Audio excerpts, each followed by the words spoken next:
Yo, what's going on, guys? Hopefully, y'all had a good weekend and y'all enjoying your Sunday evening, heading into another strong, happy Monday. Man, there wasn't a lot of boxing fights. I know there was fighters like Kurt Scobie and Money Powell the fourth that fought, but I forgot to stay tuned to it. However, I did see Sean O'Malley fight versus Sterling. That was a pretty good fucking fight. Obviously, only went 2 rounds, and then one right hand was pretty much all she wrote. But there's this phenomenon in boxing. What's going on, Drew? I'll invite you soon. There's a phenomenon in boxing where I'm not too sure if it's promoters or the fighters themselves that are so interested in moving up in weight classes, right? They're enamored with playing the pound for pound game. And there was a beauty where a fighter, kind of like Triple G and or Bernard Hopkins, would stay at a weight class and dominate and make a legacy out of it. Nowadays, everybody wants to fluctuate up in weight, be a multi-divisional champion, even if it's an interim belt. They care more about being, like, say, a WBA regular title holder than being the champ or the guy at the division. That's why it's beautiful to be undisputed. Anyway, there's this phenomenon in boxing where a lot of fighters love to move up in weight and challenge those fighters. We saw it with Kell Brook moving up versus Triple G when he should have had a unification bout, and he never did, right? Imagine a fight, Kell Brook versus Keith Thurman, instead of him pursuing the Triple G match. I say all this because there's fighters like Navarrete, right, that are 3-time divisional champions, 122, 126, and now 130. And either if it's upon himself or other fighters, they want Navarrete to move up. For instance, they want him to move up at 135 to fight Shakur Stevenson. And now I'm like, bro, stay at 130, fight Oshaki Foster, unify with Joe Cordina, Hector Luis Garcia, and be undisputed. Then move up. Why is there this rush to cut to the front of the line and get your meal? You know what I mean? There's a beauty in waiting. So the minute you take that bite out of that chicken sandwich, it's fucking savory. It's so satisfying, right? Because you build up your appetite, you build up the hunger. Everybody wants to cut to the short of the line. For instance, look at Jermell Charlo. Now, that's a great fight with Canelo, but we don't want you to fight him. We do now because you guys already been building it up and there's promos, but we wanted to see Tim Tszyu. At one point, it was you versus Sebastian Fundora before Brian Mendoza pulled the upset. Terence Crawford just became undisputed, just dethroned who we thought Errol was the king at 147, Errol Spence. And we're not asking him really to fight Jermell Charlo. We're not even asking him to fight Canelo Alvarez.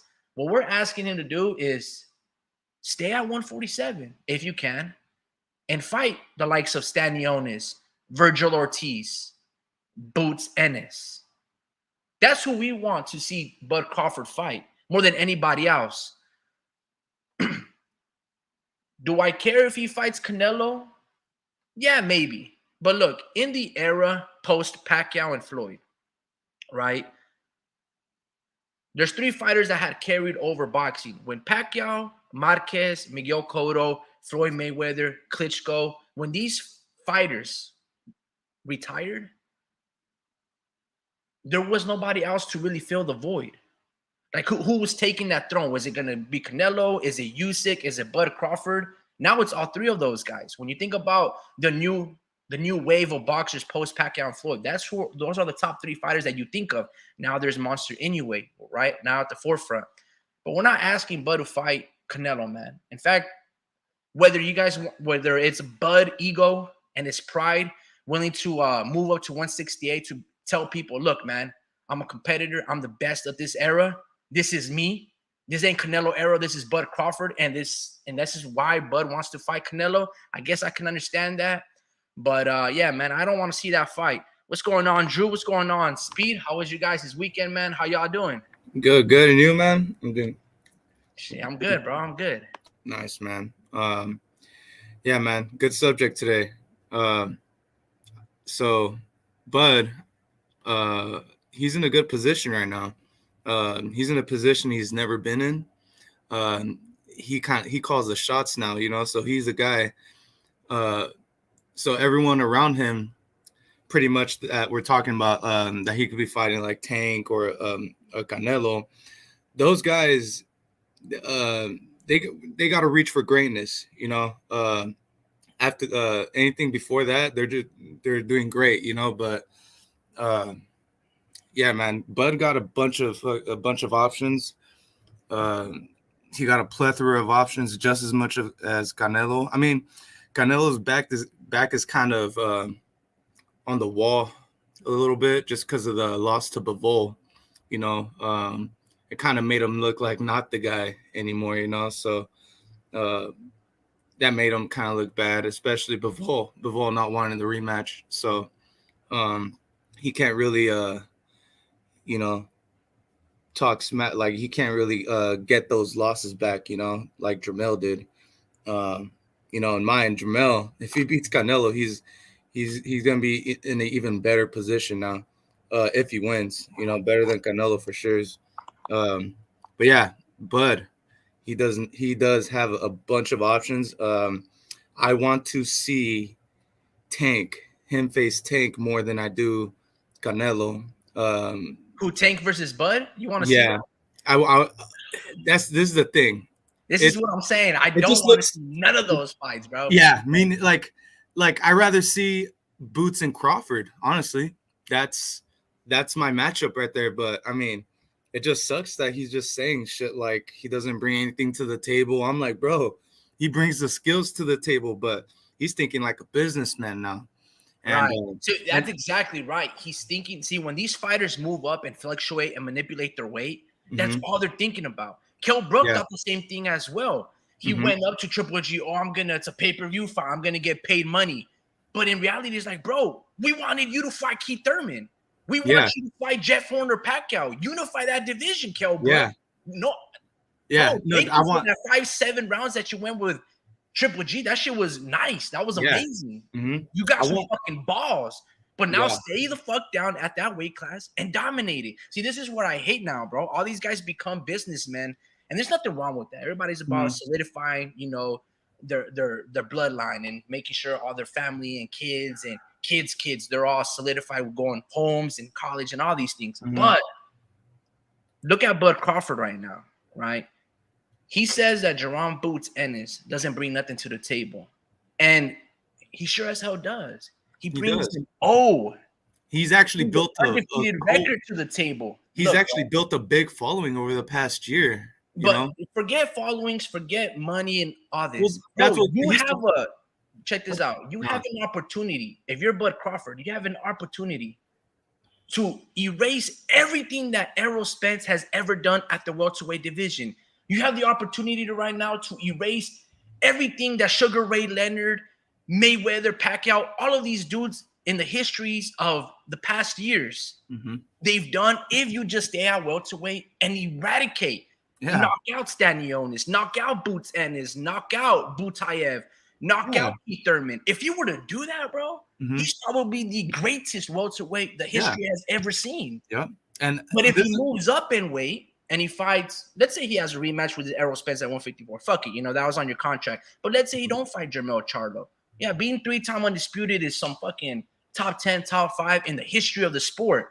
But if you were to stay at 147 and knock out all those undefeated fighters, bro, that's highly impressive, like what Josh Taylor did. If I was his promoter, or if I was Crawford, he's his own promoter. Corner, I forgot. If I was on his corner, bro, I would try to break fucking Floyd's record. I would try to fight all those guys. This is the thing, he thinks he smokes fucking Boots, bro, and he doesn't want to fight him. And he does smoke Boots, bro. And he does, and it sucks that he's talking like this because it doesn't sound like he wants. Oh my god, I love that picture, bro. You made my heart smile right now. You made my heart smile right now. No, but what was I saying? Bro, he smokes Boots, bro, and he's showing this nervous energy, I guess. Nah, there's nothing nervous about him. He's just thinking like a businessman. That's what that Canelo fight is. Same thing with Jermell Charlo, bro. It's like, dog, you just became undisputed. You've been staying at 154, sacrificing all this. So what? So you can move up 14 pounds and maybe get beat, let alone get knocked out by Canelo? You want to make that your legacy? No, bro. You stayed at 154, beating the likes of Charles Hadley, Vanes Matatosin, fucking Jason Rosario Banana, and all these guys, so you can make your legacy at 154. Mm-hmm. See, well, this is opportunity right now to make the 154 division the most popularizing, the most popular fight division that the sport of boxing can offer right now. Because there's nobody at 160. 147 just got clean swiped by Bud. There's no other division right now that is essentially popping at 154. There's Tim Tszyu. There's the interest of Bud Crawford. There's Sebastian Fundora. There's fucking Jesus Ramos versus Erickson Lubin. Like, bro. And this is what he does big numbers.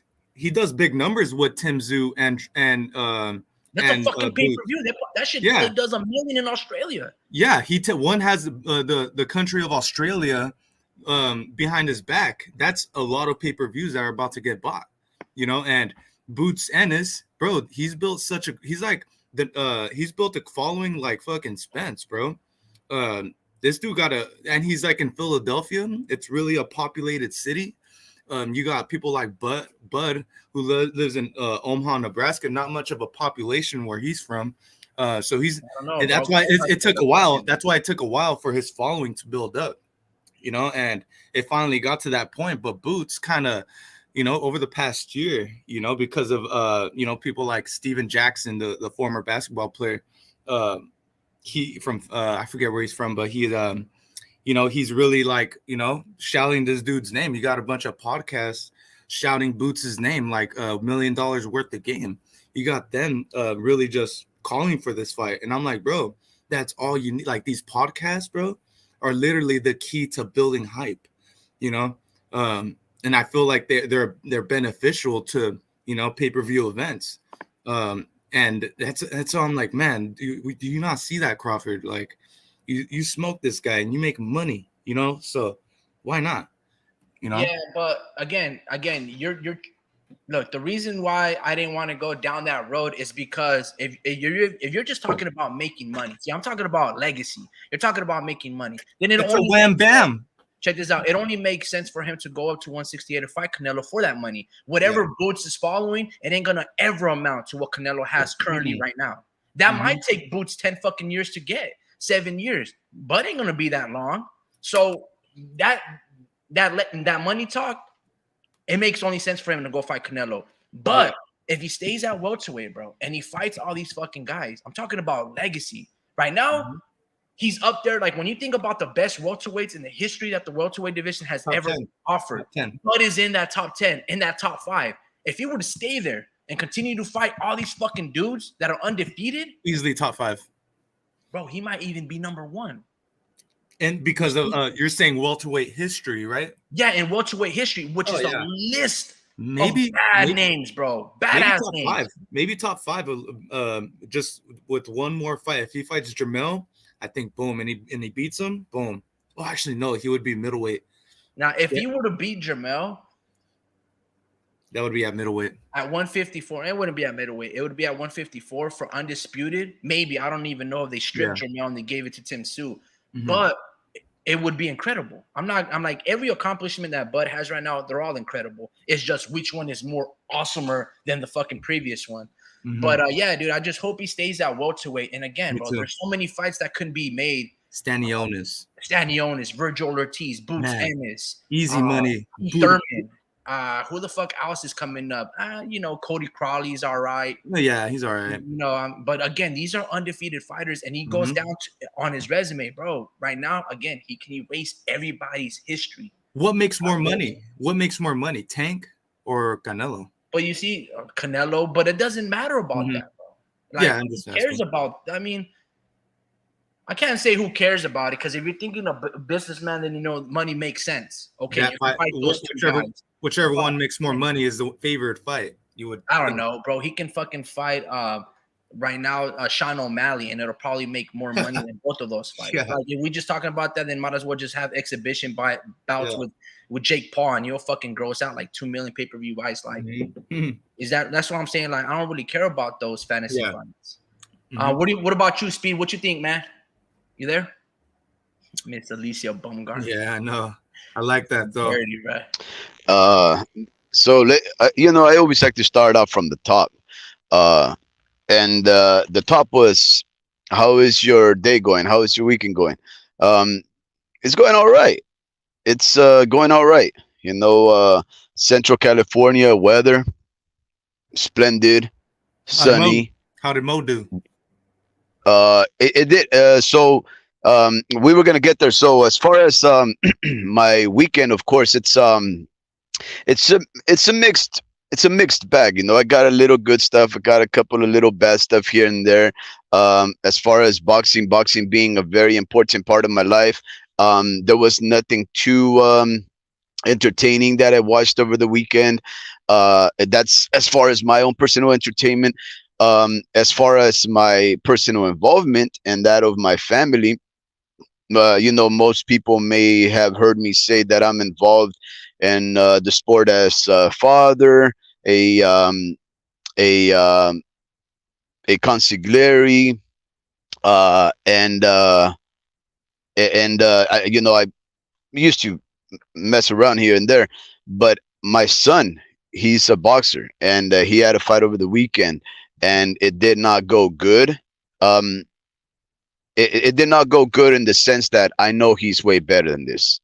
Um, and he should have just completely destroyed this kid, especially with the way that he fights, the experience, the stuff that he knows. He knows so much, but he just had one of those fights where, for whatever reason or another, he just did not.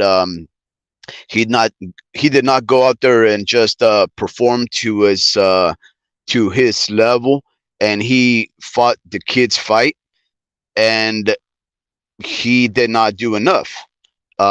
So he took a loss. Uh, Outside of town, and it was a 15-hour day for us. It was, you know, the drive over there to this town called Fresno is 3 hours away. The weather over there is much harder than we're used to. And then 3 hours back, and then the whole event that we're watching, you know, the fights, it really boiled down to a 15-hour day. And it sucks. It sucks when you go and you spend so much time sacrificing, making weight, training, and then you go out of town and you have this fight that once you see the kid, you're like, okay, we ain't seen this before. You should be able to figure this kid out in 30 seconds. You know, use your ring IQ, use the stuff we've been working on, and just pop this kid. But I don't know. Maybe it's those nervous jitters, or maybe it's some inactivity is setting in, or maybe some complacency. Maybe he thinks he knows it all and he doesn't need to train much harder. I don't know what went wrong, but something went wrong and he lost. And it wasn't that bad of a defeat. It's just, you know, the kid took it because of inactivity. And we do have video from all angles. Who On took the fight because of inactivity? the other kid took the fight because of my son's inactivity. Oh, okay. Gotcha. So it was just one of those things. But you know, you win some, you lose some. The only one that never wins is the one who never tries. But so, you know, I can't be too harsh on him. I could just grill him for a while and let him know that, hey, this is not the type of sport that you take easy, because right here we had a fighter where, you know, you obviously were faster, stronger, uh, and, you know, just overall better, but you did not engage and you did not demonstrate that aggressive nature to get the fight out there. And one day you're going to come across a kid that's just going to come here and punish you. If you just stand there, they're going to punish you. But long story short, you know, that was part of my day. Boxing sucked for the most part this weekend, but otherwise we had car week. We've been having car week for like the past 10 or so days. And that's where, I'm not too sure if any of the listeners here know what car week is in California, but car week in California means all of the central coast in California, the more beautiful areas of our state, including Monterey, Pebble Beach, Carmel Valley, all those places that you know and you see in the images, those photographic images, the Fisherman's Wharf, all those beautiful things. All that place gets packed by some of the coolest looking, rarest, most expensive collectible cars in the world. And we just barely came back from taking a cruise over there to check some out. So we saw Lambos, Ferraris, Aston Martins, we saw Kias, Datsuns, we saw lowriders, we saw cars that you'll never see again. We saw in just a small stretch of time, we saw that, and it was pretty cool.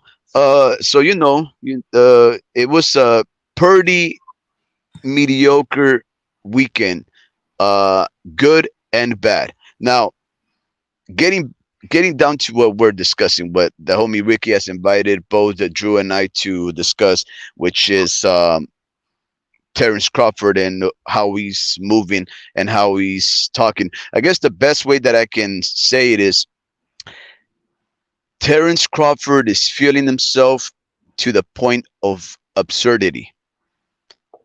I don't know what would motivate an individual to think so highly of himself that he starts talking like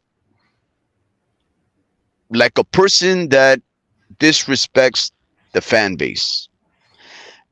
Speaking like a businessman, absolutely, Drew, you nailed it right then and there. But there is so many faulty things in the way that Crawford has been speaking about recently, in particular wanting to take a fight with Canelo at 168, that I'm left pretty divided, because I do believe that stepping up in weight is a commendable thing. In fact, that's one of the reasons why I'm a big fan of Canelo. But Canelo has done it gradually, and he's left no man behind, right? He's gone up to from, I think he was fighting at 147, 154. He fought a bunch of names there. 160. He fought a bunch of names there. 168. Cleared out the division, tested himself up to 175, tried, and he had mixed results. Nonetheless, that's how you keep your fans there, because although it's all for business, and he's definitely reaping the rewards of the fan base, the reason why he's able to get us to pay for them type of fights is because he's doing it the right way. He builds a momentum, and then we decide to test them with reasonable options that would present challenges to him, right? And then he goes and takes those challenges, and then he overcomes them, and he keeps a fan base. But when Canelo and Eddie Reynoso and Edward Hearns about a year ago spoke about going up to fight Alexander Usyk, I remember thinking, you are speaking like a dumbass idiot. You guys sound like idiots. And I don't know what would motivate you guys to talk. Oh, no, it wasn't Alexander Usyk. But I think that name was out there. It was maybe Badu Jack or something like that. No, it was a guy named Makabu. Who's what? What is he, like he's not a cruiserweight. He's a cruiserweight, straight up at 200. There's no value in a fight like that. Check this out. Canelo also indulged in that little fuckery talk. Yes. Even Eddie Reynoso even went to the WBC convention. I think it was after becoming undisputed, and they were granting and asking for permission because they didn't want to fight David Benavidez. They were like, "Oh, can we? We're asking for permission to move up to 200 and fight Makabe or whatever the case, the fighter's name." Badu Jack ended up beating him, but he upset him. So again. Nobody wants that. This is my point of view. Nobody wanted that, and I remember thinking that's fuckery. Do that either. Yeah. Nobody. And here's the reason, and more so in the case of Crawford, because see, here's the thing. For those people that want to say that, oh well, we have to allow Crawford the opportunity to make money since he's already on the other side of the sport, and he's barely getting his claim and recognition a little later in his career. No, for most hardcore fans and even some casual boxing fans, the name Terence Crawford is already a very recognized one. But Terence Crawford has been consistently making money. The reason why he didn't fight a lot of the PBC fighters was because he chose to make a money move by renewing with Top Rank. Top Rank, a company, a promotion that hadn't been able to secure him those crazy kind of fights that we wanted him to see.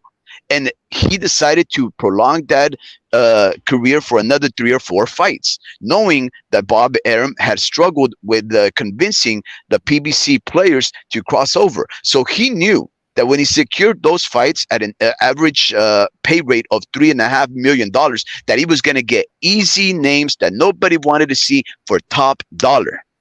So we can't be pitting Terence Crawford for trying to go for the big money fight when he's already been getting recompense for fights that nobody really cared about. Sean Porter, as great of a fighter as he is, we were expected to pay top dollar to see him fight him when he was out the door, and he had just fought 2 guys that one Italian, I think, Fontella or whatever his name, who was actually on a good little run from Europe, and another guy that I forgettable names. We were expected to pay top dollar for those. Okay, he sold. So you're talking about Sean Porter? You know the names. Yes, we wanted him to fight the champions. Now there is a lot of truth. Look, there's a lot of truth in saying that the PBC froze Terence Crawford out from those big challenges, but the PBC has a fiscal responsibility and a promotional responsibility for their fighters, and we know that they do abide because they kept Spence and promised him names, and he got those names. He got those opportunities. Terence Crawford decided to prolong his tenure at the top rank, even though he had already experienced about not being able to get the fights that he wanted. So he went for the money. Now, here's the thing. He just beat a man that, yes, everybody had been wanting to see him fight for the past 5 years. That's awesome. But nobody has ever said that Spence is the greatest fighter in any of the weights at any given time, especially the shot Spence that we had already seen even prior to him fighting Terence Crawford, which was against Yordenis Ugas, the worst version of Errol Spence I had ever seen in my life. That's who Terence Crawford fought. Now, hold on. All right, hold on. First, I got to cut you off. Listen. First, you always do that, man. I'm not sure, but one day I'm gonna meet you, bro. I'm gonna meet you in person.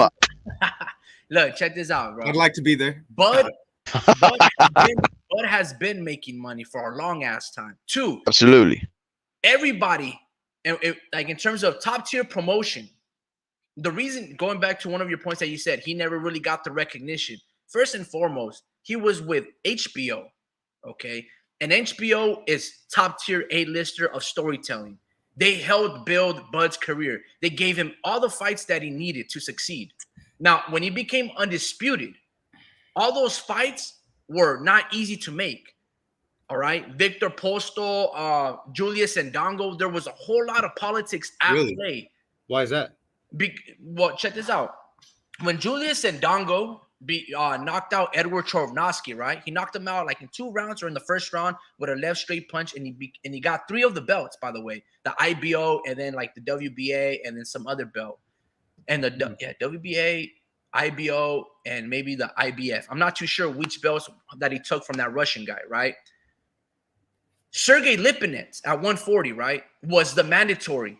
And he was next up in line, and everybody was asking the IBF and emailing Darrow's people, look, bro, don't put this Sergey Lipinets on him because there's going to be some cross-promotional difficulties to get Bud to become undisputed. Fans petition. I remember 78 Sports TV even called up and interviewed Darrow Peoples. It'd be on his YouTube, and they were petitioning him, hey, undisputed trumps mandatories. Undisputed trumps mandatories. Everyone helped give Bud the recognition that he deserved. He became undisputed. He had HBO backing, everything. The reason why Bud's getting all the attention now, obviously because he beat Errol Spence, but because a whole lot of things happened back then. Bud Crawford is now becoming accessible to people. In the past, he hated doing interviews. He wouldn't grant people access. Now he's playing and abiding by the rules. Now you see him in all these podcasts and these, platforms and seeing videos and engaging in the shenanigans, engaging in the promotional aspect of building a star. In the past, he was reluctant to do that because I remember people were trying to call him up and he was very defensive. Even if you said he's a great fighter, but he ain't really fighting anybody, he took offense to that and he would shut you out. He shut everybody out. Again, he was with HBO and they made him probably the dopest content that you can make, whether it was two-a-days, the process of learning how to cut weight, right? When he was in the hotel, in the sauna, they were putting like hot towels on his head. They showed that whole process. They had Max Kellerman select some dope-ass music. It was all that. So I'm not going to say that he, never got the recognition. They were trying to help him build up. Yeah. But he refused to really like play ball. Now, that's one aspect. Now, Speed said also like he was fighting a lot of fighters that, that we didn't want to see him fight or they weren't that good. Look, Mean Machine and all these fighters are amazing fighters. Felix Diaz, Victor Posto, these are tough fucking fighters. And remember, and Jeff Horn, when Bud beat these guys, they were champs. They were coming, not only were they champs and pretty much undefeated, but they were coming off like a magnificent moment. For instance, Jeff Horn, he beat Pacquiao, right? And in Australia, it sold out. Go watch the fucking tape. There was like 70,000 people in attendance. Bud beat that dude, carried a lot of momentum. Why didn't Bud get the recognition then of beating Jeff Horn and just being like, look, bro, he honored Pacquiao, who, Jeff Horn, he was supposed to be like the villain. But because, again, Terence didn't play ball. He didn't maximize that moment. He was like, you know what? Or all you really need is a quote. Look, man, I did it for Manny Pacquiao. He said he was chasing Pacquiao, though. He was chasing Pacquiao. Pacquiao ain't gonna fight him or the money wasn't right. But again, it's all these situations that kind of Bud imposed on himself that never really like became like greater than thou. You know what I'm saying? He never really brought in all the attention because he was like, nah, bro, I'm all about just my business and moving in silence like real G's and all this shit. Yeah. Now he's like, okay, let me go to the Breakfast Club. Let me go to TV Azteca. Let me go talk to these people. Let me go. And now he's like expanding and now all this love and attention is going on. Yeah. So and see, this is why I didn't really want to come with this angle, right? Because he first has been a reticent oft to not speak fighter. And then the day that he decides to speak, all of a sudden I'm going to try to tell him that everything he's saying is absurd.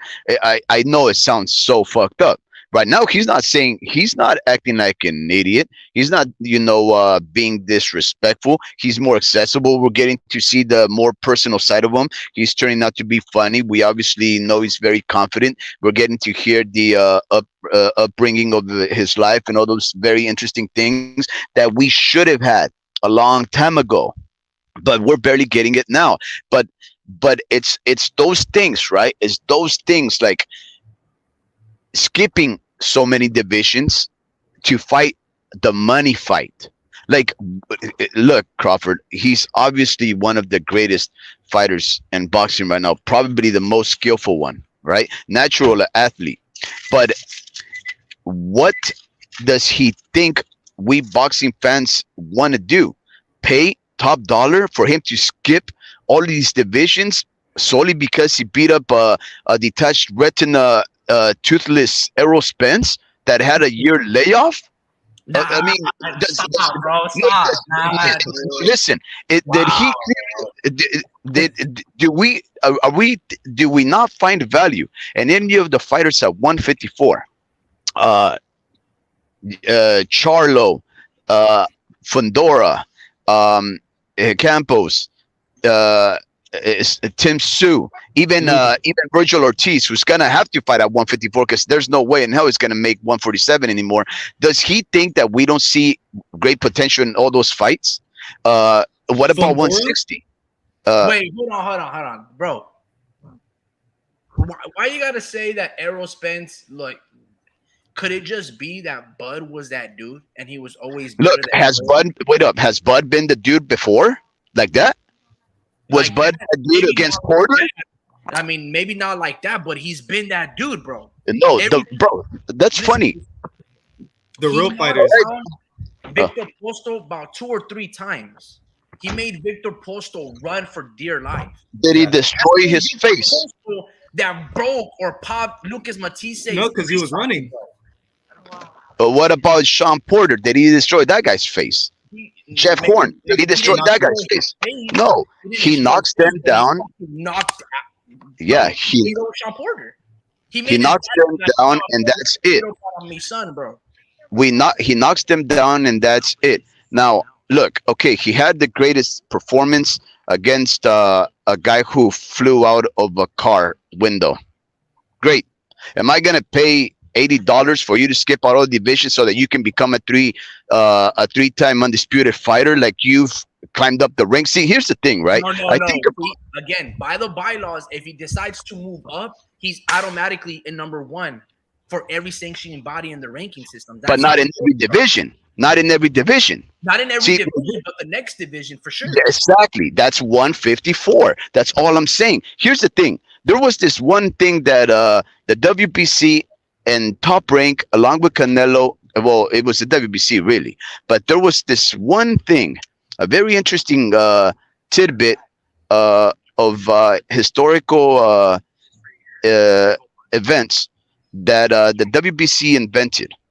It never worked out, but it was all for business, and it was called the franchise nomenclature. The franchise was an assignation to some fighters because of what they perceived skills that would allow them to transcend any weight and just skip all the lines for money. Canelo was assigned the franchisee. He never used it, by the way. Lomachenko was assigned the franchisee, and he never used it, by the way. And by practice, the only one that has used the franchisee nomenclature has been Tank Davis, who basically moves up and down the three different weight classes to fight the weakest links. Now, the whole object of the franchise was business. All it was money. Canelo could go to fight Makabu. He could go to fight Kovalev. He could go down to fight Charlo if he wanted to at 160. He could do all of those things solely because there was money involved for everybody. But when there's money involved for everybody, guys, you know what that means? It's coming out of your pocket. You see what I'm saying? And I'm involved in and this is where I take personal offense. I'm involved in the sport as a father of a boxer, right? I want my son to climb up the ranks, and I won't tolerate any bullshit. If he's cutting in line, that's because he's fought for those things. But if I start putting little brown bags under a person's desk so that he can cut the line and just take the quick, easy fights for money, you best believe I'm with that fuckery. And I'm trying not to be with the fuckery. I respect this sport too much, right? So that they don't see us as pockets of remuneration for them. And that's what these guys are proposing. Terence Crawford thinks that he's such a good boxer that he can fool us and say, hey, make me the quickest undisputed at 168 that's ever existed by fighting one man, and that's it. And so there's so much foul with that, bro.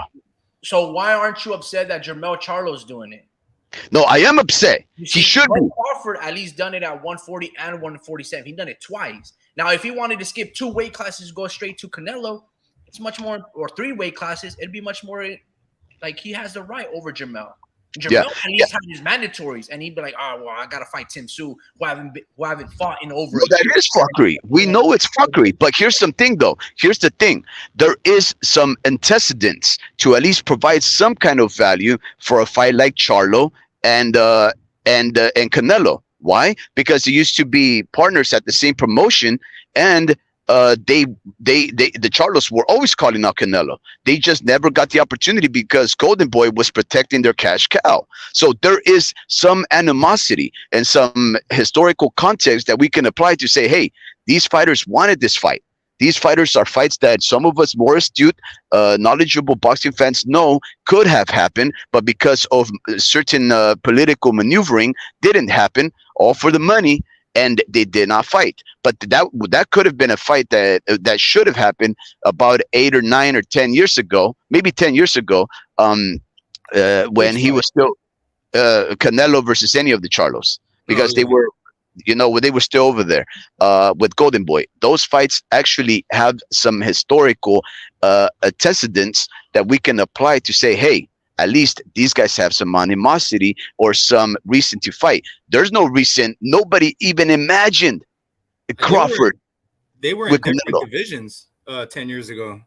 I think Canelo was like 147 still, and the Charlos were just shit. I don't even think they had their pro debut yet in 20. Oh wait, no, 10 years ago it's 2014. Yeah, man. I don't think they were pro yet. I'm checking on that right now. Yeah, no, they were in the same weight class, Drew. Canelo fought like Ponchito Gomez. He had fought in like fucking the Rocky from Riverside. What's his name? Josecito? Josecito Lopez. They were on the same weight class. Canelo Wow, you're right. 152, 153 and a half. In 2007. Yeah, they've been basically Wow. fucking looking to make that fight for the longest time. The Charlos were like, bro, I love Golden Boy. They treated me well, but they never gave me the Canelo fight. That's why I left. So Exactly. Yeah. So this is the reason. This is the reason why a lot of a certain clan of boxing fans called the LDBC have been wanting to any of the Charlos to fight Canelo, because there has been some recent in the past, and they've actually accused Canelo of ducking. They've accused Canelo of ducking the Charlos. That's why this fight's happening. That's why Charlo wants it. That's why Canelo wants it. But the reason why nobody ever imagined a Crawford versus Canelo fight is because there's no reason for us to imagine that, because nobody wants to see Crawford and Canelo, and we still don't. no, that's true. Nobody imagined it until they started asking Bud, and Bud started thinking about it a little bit, pondering Yeah. a little more, and he's like, you know what, bro? I got the physical attributes, the length, the height to probably knock out or beat Canelo. But here's the thing, bro. Here's the thing. I don't want to see any of these fights. Mm-mm. I don't even want to, again, like I talked about in the beginning, I don't want to see Jamel versus Bud Crawford. I want to see Bud stay at 147 and dominate 147 and be the face at there. Same thing with Jamel. I want to see these guys fight their mandatory. Same thing with Canelo. The Jamel Canelo fight, that's a good fight, bro. That's going to be a great fight. Probably the best fight out of this year in terms of the popular fights. But I want to see him versus David Benavidez. Like, I want to see Tim Tszyu versus Jamel. Like, I want to see Boots, Stanionis, Keith Thurman, all those guys, Virgil Ortiz, if he can make the weight class for Bud. Like, I just want them to stay there. See, this is the beauty about being undisputed, that you have 4 mandatories. That's the reason you become undisputed. So these guys have to fight you to become the champion. That's why Devin Haney is so reluctant to relinquish those belts. That's why he's asking the WBC, do not strip me of this fucking belt and give it to Shakur to fight George Kambosos. I want to be the face. So if they want to make the fucking fight, I became undisputed. I paid all these sanctioning fees for those motherfuckers to only take 25%. So again, you get into that position of power, you circumvent all these fucking politics once you're undisputed. Because guess what? It's simple. If you want to fucking fight me, all roads lead to me. All roads to Rome come to me. I hate the fact that all these fighters just want to play and move up in weight. It's ridiculous. It almost defeats the purpose of being undisputed. Once you're undisputed, you're that dude. Continue to stay there, continue to dominate, continue to fight. Honestly, because what Crawford was, how he was talking, before, he hopped on these podcasts, they were, he was pretty much saying, I can't go up to, past 58, so he probably heard what Canelo had to say. And he pretty much, said, like Crawford says about Tank, it does nothing for me, if I beat this guy, so I'm just like, man, it's just, I think it's people just waving the money at their face. They're just saying how much money they can make probably, but I don't know what goes on in Crawford's head, because he really just changed his words up in the matter of days. You know how I imagine. See, okay. Hold on. Question for you guys: if Bud were to move up to 168, do you guys think Bud could beat Canelo? No. Why? No, because he's not. It's 11 pounds of weight that he's not used to moving around with. Mind he does have the mental the mental strength, I guess, to maintain a guy Because up there, but Spence, he's just small, man. And the only reason why he's saying Canelo, and he mentioned one thing, and that was his height. That's the only reason. I don't think he's ever gonna mess around with 168 pounders. He's Have just you been okay? That's on you, Drew. You think actually both of you guys said that, but couldn't be okay. yeah. Have you guys been impressed with Canelo's domination at 168 in terms of the 3 champions that he's beaten? um, Yeah, I would say I am. yes and no, right? Because Remember, the list, just to remind you guys, the list is Billy Joe Saunders, Yeah. Callum Smith, and fucking Caleb Plant. Now, Yeah. a lot of people like to shit on Bud Crawford. Oh, he beat Sean Porter, who was out the door. Oh, he beat this fucking detached retina car, being ejected from Errol Spence, damaged goods Jeff Horn, right? Everyone shits on Bud Crawford. But why don't you guys shit on Canelo's run at I'll tell you why. I'll tell you why. Because these guys were defending champions and undefeated. Sean Porter wasn't, and Errol Spence. But none of these guys were hurt. You see what I'm saying? And because Canelo was way bigger, way smaller than all of them, and he was still able to knock him down or stop him for the most part. You see, the thing is this: these were fresh, young fighters. What about you, Drew? Are you impressed with the 3 fighters the 3 champions that Canelo has beaten to be undisputed at 168? Yeah, especially the way he's beating them. He's really turned his fights into street fights. All right, both of you guys explain your reasoning why you guys are impressed. Go, Speed. Mm-hmm. So, look, I said yes and no. I'm more in awe, really, that Canelo can do that to those fighters, because he's obviously the much smaller fighter in every sense of the word, and he struggles with them enough so that they use their physical advantages, and it takes him a while to figure him out. But after he does, he stops them violently, right? That in and of itself demonstrates that he does have certain physical disadvantages that play a major part against him, which he hasn't had when he's fought competitors more akin to his own range, height, and size. But he still figures him out and stops them. Right now, those guys have, except for I guess like maybe Billy Joe Saunders. No, Billy Joe Saunders hasn't fought after that, I believe. So so we can't really give him too much credit for Billy Joe Saunders, because Billy Joe Saunders hasn't really redeemed himself after that. He just called it a night. It's like he's a quitter. Right, those kind of fighters that take a loss and never can overcome it. And then Callum Smith has been able to do some stuff after that. He went up in weight. He completely destroyed 2 of the fighters before him, and now he's fighting, Better BF, Arthur Better BF, and we don't know what he's gonna do, but he's able to go up in weight, become dominant, and still take on a champion. And hopefully, if it fares well, that fight is gonna age very good for Canelo. And even if it doesn't, it's gonna, depending on how Callum Smith looks against Better BF, it'll still be like, oh, Canelo was able to beat that guy, and guess who beat him? Better BF.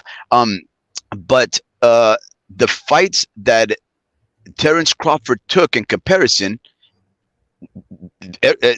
Errol Spence was not healthy.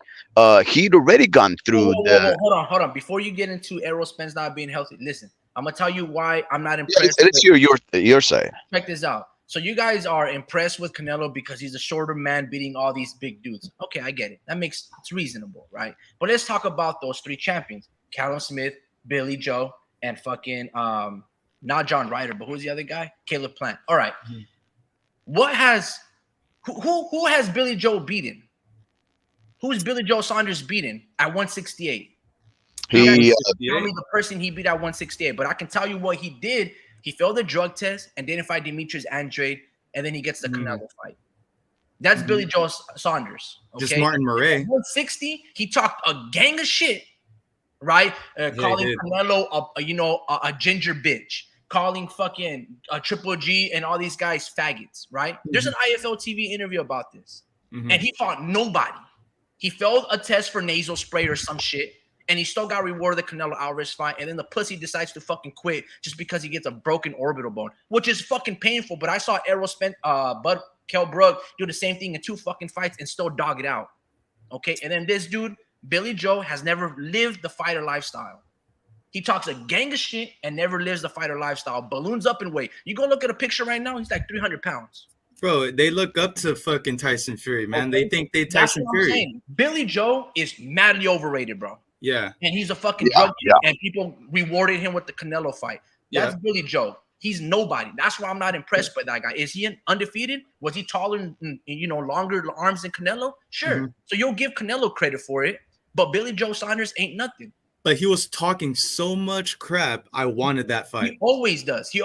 That's what he does. That's what he finally that bloodline does. Now let's talk about Callum Smith. Okay. Mm-hmm. The best credible opponent on Callum Smith's resume is John Ryder. If you go watch that fight, John Ryder replaced George Groves, who beat Chris Eubank in the World Boxing Super Series. Callum Smith ended up winning that fight versus John Ryder. But if you go watch it, John Ryder won that fight. He pressed the action, landed the better punches. Callum Smith, like versus Canelo, he just stayed up in the ropes. But, they gave those punches to Canelo, which, hitting him in the arms. And John Ryder did the same thing. He was giving him a hard time. Callum Smith was not impressive. Okay. If he was all right. He was never undisputed. He didn't really unify at 168. He was all right. He would just, a lot of people gave him attention because he was 6'4", making 168. So he towered over Canelo. But when you look at that fight, it's impressive for Canelo to beat him because of those dimensions. But as you said, he's done amazing things. He's moved up in weight. Bro, he hasn't beaten anybody at 175. Now, if he knocks out Beterbiev, like you said, that might age well to Canelo's resume. That might be his best fighter on his resume. Look at Caleb Plant. Look at Caleb Plant. I got nothing bad to say about Caleb Plant. I like him. I like all the good things to say about him. He's a great, amazing. He's a great fighter. He displayed his skills against Canelo. Fought David Benavidez very well. Was winning probably the first 5-6 rounds until he gassed out like he always does, and he started having trouble and started hugging and running for dear life. But that fight versus Jose Uzcategui, that was amazing. So I'm gonna give Canelo a lot of credit for John Ryder and a lot of credit for Caleb Plant. Was beating him. Joe Saunders and Callum Smith, I just think they're UK birds. I don't think unless Callum Smith knocks out Beterbiev, then I'm gonna be like, all right, I guess I saw the skills that you guys are talking about, because as of right now, I don't see it. John Ryder right now should be like under Canelo by a little bit. I thought he showed tremendous heart and grit, and he showed fucking the resiliency to fight Canelo after getting his nose and face busted. That motherfucker is bad. I became a John Ryder fan because he could have quit after that 4th round when he got dropped. He showed heart. He could dog it out. Now, again, the only reason I bring up these resumes is because Canelo's run at 168 to me isn't his best or where he's at domination. It's actually at 160. Those 2 fights at 160 with Triple G and Danny Jacobs. In my opinion, that's much more. Yeah, it's much more dominant. Well, not much more dominant, but that's why I saw Canelo at his best, not at 168. So again, you guys want to shit on Bud, but bro, like, you guys can't. No. Okay, listen. Listen. I take things at face value. You just, I would just say that they're undefeated fighters that were champions, and that's it. That's why I give him credit. And he's climbed up 4 weights to go up there and beat him. But I'm not necessarily trying to diss Terence Crawford's record. I'm just trying to tell you, none of what he's done at 140 or 147 merits skipping all these fighters and just taking on a quick fight especially for a one-shot undisputed against the cash cow. It doesn't work that way. That's all I'm trying to say. Nothing of what he's done should allow him to deserve something like that. Do it like Canelo. Canelo built a fan base because he did it the right way. Terence Crawford has done it the right way.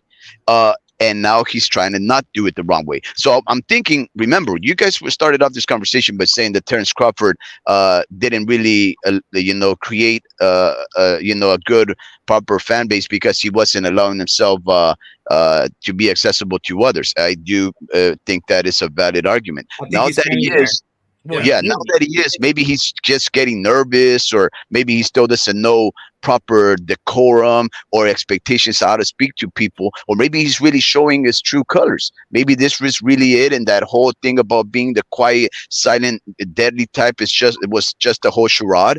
You know, I'm not certain, but all I know is the way he's talking now sounds ridiculous. That's all I'm saying.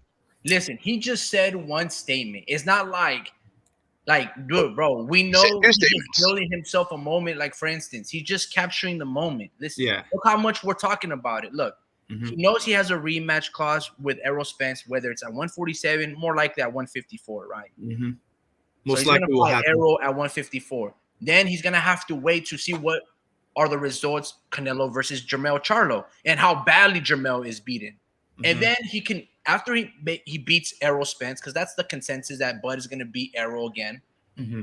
He might fight Tim soon, collect that WBO belt, and then go Yeah. fight Jermell Charlo, and then move up to fight Canelo Alvarez. Yep. I think everything is still on the table. There's nothing wrong with that if Bud were able to beat those 3 fucking fighters, which is not an easy thing to do. Then I'd be like, bro, he deserves to do even right now, he deserves to do anything that he wants, because he can retire and be like, bro, I'm the only fighter in the history of modern sport in the 4-belt era to be 2-time undisputed. Now we know Naoya Inoue is 1 fight away from just matching his accomplishment. We know Jermell Charlo could be potentially up next to match, Bud's accomplishment. Yep. But yeah, bro. I look, Bud right now. I feel like he can do anything and say anything he wants because, bro, the world is at his fingertips, bro. Yeah, but look, it's the absurdity. Hard way, bro. It's the absurdity, guys. Everything is still on the table for Crawford right now.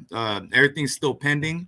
It's pending how their performances go as far as Canelo, Jermell, and it's honestly, I think the rematch with him and Spence happens again out of love. Honestly, I don't even think he's doing it to he's doing it for the check, obviously, but he's doing it to give back a favor to Errol. I think he's that type of person to really be like that type of charismatic dude and give him that rematch, and all that. Wow. And that, I think so, bro. Because honestly, I think that he just abide by a contract that he's like, does he want? Oh yeah, it's in the Errol contract again? as He's well. like, bro, True. I destroy this fucking dude. I kind of feel bad punishing him for another 12 fucking rounds. And that's the thing. If you care, I don't think he feels bad about it. I don't think so either. I was like, I gotta fucking fight him because that's what we signed on the contract. You know what I mean? Quick money, quick easy money. But he's not going to get that same amount of money unless it's with Crawford, So I got a question for you, since you're talking about that last sentence that you said right there, Drew. Do you think if Errol versus Bud is on pay-per-view again, you think it'll gross out more than it did the first time? I think it does less. I think the numbers are less because absolutely people know the results. I think the only way they can get me to buy that is to add Boots or a Stanionis to the undercard, or some big matchup, some doubleheader, championship level doubleheader. Well, look at the Tyson Fury versus Deontay Wilder situation. Mm-hmm. Once people couldn't believe that Tyson Fury could do that to Wilder, like people aren't believing that Bud was able to do that to Crawford. Bud was able to do that to Spence. All these excuses come. Oh, it's different. He looked the same. He dehydrated. He was nervous. All these things. The fucking rematch or the trilogy between Fury and Wilder even did better than the first two. Yeah, I think the factors are. So I think this one, all this like me talking about it, I think fucking rematch is gonna do more. I think that one is different because we wanted to see 6'7" versus 6'9" in the ring again. It's just two big ass humans in the ring, and I feel like that one punch knockout is what we strive for. I think that's what we want to see. Well, wait up. So what happened? Wasn't the first Fury versus Wilder fight a draw? Yeah, it was a draw. Yeah. Okay. Yeah, so maybe the draw had a big impact on the results on the second fight. You're right. So the draw is what made us even more curious about the rematch. Yeah, so there was a lot of controversy about that. Wait, time. I agree that there was any My bad, guys. Mr. Larry Listen says, haha, I just saw that Tank arrest video. And everybody in the comment section was crying that the cop was being mean to Tank. Hell, if any of us did what he did, we would be in prison now. Do you guys know what he's talking about? Yeah. I know There's it's old another news. arrest video. No. It was old news, but it was just released. Just got released a few days ago. I haven't seen it yet. Especially when the cop noted, "You seem nervous. You keep sucking your lips before answering the question." I almost fell out of my chair laughing. I haven't seen that. I don't really follow Tank Davis news. I need to see. Yeah, I really don't follow news. Yeah, go ahead. I'm sorry. No, you guys go ahead. I was gonna talk about that Tank. I feel bad for Tank. I think he's finally getting money. He's not trying to get arrested anymore, man. I don't feel bad for him. He knocked out Ryan Garcia, pocketed $40 million. If anybody ran over a pregnant person and we ran away from the scene, bro, we're probably doing 10 years to life. But because he gets 3 months. You're right. I'm not gonna feel bad for him, bro. Yeah, I'm gonna be like fucking white privilege, bro. Like, I just changed my mind. I just changed my mind in a matter of 15 seconds. Fuck that shit. Oh, look. It's like, look, bro. Listen, that football player Henry Ruggs, right? He was going 120 miles per hour, and he fucking hits. I don't know, any like a woman in the car, and the car turns on fire and she dies. He gets maybe 3 to 5 years. I forgot what the sentence was, 3 to 10, maybe. Yeah. But we would probably be doing life because we can't pay those lawyers that type of money. Mm-hmm.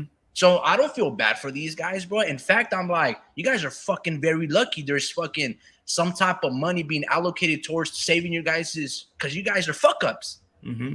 I don't like, come on, bro. Like, what we talking about? I don't feel bad for these dudes. Not at all. No, I don't feel bad about it. But you know what? That might be a little interesting thing to do. Why don't you try and find that video and show it? Because I haven't seen it. It might be something. So he said Tank's. Let me see this, man. I don't really care too much about Tank. I don't really like the legacy that he's building because there's guys like Bud Crawford that we should look up to and revere. Yeah, no, I agree. Fucking attention, but anyway, he hasn't even fought anyone in his division. So again, guys, look, we're in. Okay. I don't know if we should continue this conversation about belittling the way that the Terence Crawford has been speaking, because I am very divided a bit about it. I'm very ambivalent. I like that he's fitting himself. I like that he's more accessible. I am just chalking it all up to the jitters, the excitement. He surprised me. He surprised me a little bit. I didn't see the change of heart happen. I didn't see that in him. He seemed like the person to stand on his feet and say, "Well, no, I said what I said. I'm not gonna fight Canelo, or I'm not gonna move up." And instead, he changes his mind. And for him to say that, it threw me off because he seems like it's not to say that he's not a solid dude, but he don't seem like a yes man or like a, like. You know what it sounded like, Drew? It sounded like more like fuck it. All right, I'll fuck it. Yeah. All right, fuck it. 158. And then he was probably with that bush and he's like, you know what? Fuck it again. 168. Like, he's like, whatever. Like, whatever. Everybody seems to give me the praise. Let me just do it. But, I found the video, but it's 12 minutes long, and I'm not exactly sure what that part is, but I do see Tank and the cops pulling up there. And shorter video. Look, bro, you don't ever got to feel bad for millionaires when they fuck up and then they get a slap on the wrist. Never, bro. Now, if they're falsely accused of some shit and they tarnish their reputation, whether it's slander or somebody lying to them, then you feel bad for them because, but not when they get a slap on the wrist for when you and me would, average citizens, the average Joe would get like a fucking death sentence. Larry Liston says, I wonder if Crawford is clout chasing or he really wants to move up 3 divisions. Crawford's a good fighter, a great fighter, but he's not beating Canelo 3 divisions above. Clout? Yeah. Look, I think that's kind of what it is because, again, he's clout chasing. Hell, he can say, man, I'm going to fight Usyk because this guy used to fight at 160 pounds when he was an amateur. Look, he can say whatever he wants because, again, by contract, he's going to fight Spence unless Spence doesn't honor it. But from what I hear, he's going to honor it. He's going to impose it. He's going to have a rematch. Then again, Maybe the WBO strips Jermell Charlo, and then he decides to fight at 154 against Tim Tszyu, right? Yeah, that'd be great. Yeah, it'd be fucking fantastic. Maybe he Yeah. beats him, and then he goes and unifies to become undisputed in a third weight class versus Jermell. Look, there's a whole lot of ramifications that can happen between Jermell and Canelo. Like, for instance, I think I might have mentioned in the other video, but if Jermell beats Canelo, this is why I don't like when fighters move up a lot of weights. It's gonna put a halt to the boxing universe. Yep. Jermell and Canelo are probably gonna rematch one another again because business makes sense, more money for Jermell, revenge story for Canelo, all these things. But what happens to 154? Amen, brother. Nothing. Tim Tszyu is gonna be like, well, what do I do? Right? What happens to David Benavidez and Canelo and all these guys at 168? They're not gonna fight one another again. So I don't really like these situations between these fighters that fluctuate up in weight. It just puts everything at a standstill, at a freeze. I like boxing. Anytime, happens. But yeah, man. Anytime somebody is willing to go up weight divisions for money, we've never given those fighters that have lost, obviously, because they lose. And the winners any credit. For example, Mikey Garcia seeing something and Errol Spence, it fucking pulled the wool over our eyes, made us look stupid. And now nobody gives Garcia any credit for the value of going up there because it seemed almost like a cash out fight. And Errol Spence doesn't get any credit for beating 140 no, not even 140 pounder. I think he skipped the 140, a 135 pounder, blown up lightweight. Okay, we didn't give him credit. Canelo didn't get credit for beating up Khan and going up in weight, making Khan go up in weight 2 divisions. Triple G didn't get any kind of, he got all kinds of slack for Kell Brook. The only reason he doesn't get that much shit about it is because Kell Brook was actually being quite competitive. He was doing very good. So his skills transcended, but guess what didn't? His punch endurance. The reason why those fighters don't get credit is because that's what you're supposed to do, right? Like, for instance, no one really talks about or gives Triple G shit because ultimately no one cares about Triple G, and he's not relevant no more in terms of modern boxing. And he's quote unquote washed. Not just washed. I mean, he's essentially retired. Yeah, I right think now, of course. Like, talk about that because they don't really care, right? So, for instance, right now, Canelo is in a lose-lose situation versus Jermell. If he knocks him out, they're not gonna give him credit because, bro, you're supposed to do that. And that is another fuckery fight. And if he loses, Jermell is gonna, get all and reap all the credit, and they're not gonna be like, "I told you Canelo was overrated. He ain't fought nobody. Told you that's why he was ducking us." So he's in a lose-lose situation. This is why you don't take those fights if you're Canelo. That's why if you're Errol Spence, well, in the situation of Errol Spence, it was important in his career because it allowed him to become a pay-per-view, quote-unquote, pay-per-view star in terms of playing both markets. And it sold relatively well, and he got paid handsomely, and they sold out Dallas, Texas Stadium or some shit like that. So it was a win situation for him. As for the other situations, it didn't really pan out the way it was. But maybe I'm wrong. Larry Liston says most of the times when a physically smaller fighter beats a bigger fighter from a higher weight class, it's because of weight training or hydration clauses. Yeah, Canelo's been a master at putting some hydration clauses. Versus Fulton. That's the only reason way that was like, oh no, that was just pure skill and power. But yeah, I agree. The majority of the times it is. Yeah. Canelo's he's done that a couple of times, and we haven't given him credit. He's taken a lot of crap from it. Yeah, and before Canelo to beat people like Colin Smith, dudes that are that lengthy, dude that's fighting up at light heavyweight, like Ricky said earlier, if he beats Beterbiev, that win, that age well. Yeah, that age as well. Because I think Colin Smith was that dude at 168. I was actually going to ask Ricky or you guys, how would a Colin Smith versus Benavidez look like? Jeez, that would be great. Wins. That would be great. I think Smith wins. Yeah, stylistically that would be great. I'd want to see that. I don't know why in hell he would want to move up, to 175 and fight the the monster of the division. It's like, man, but I gotta applaud people like Colin Smith for moving up. Anybody who's moving up, I gotta applaud. Tank, he's already up there. He's moving up. He moved up to 140 already. I think he's built to go up to like 147. I think he's our generation of Roberto Duran. Like when it's all said and done, I think he'll be that dude. Because you got even somebody said off the outside the ring issues kind of match up with Tank as well. Did you guys know about that? Roberto Duran having issues like Tank with like women and drugs and all this stuff. Cocaine, right? If not mistaken. Who didn't? Yeah, no, that I heard. Who didn't? Yeah, I love me some drugs, guys. I'm sorry. yeah, but people like Roberto Duran, match up well with Tank. Like I think Tank's lining up to be that next dude. But it's really just Tank that's going to be able to do that. Crawford, I just feel like it's too chinny. Can't really move up and down too many weight classes. He's just a dog, bro. He's just a dog, and I feel like he'll beat Jermell, but his other killers at 154 that stand up puncher's chance against Crawford, like Tim Tszyu.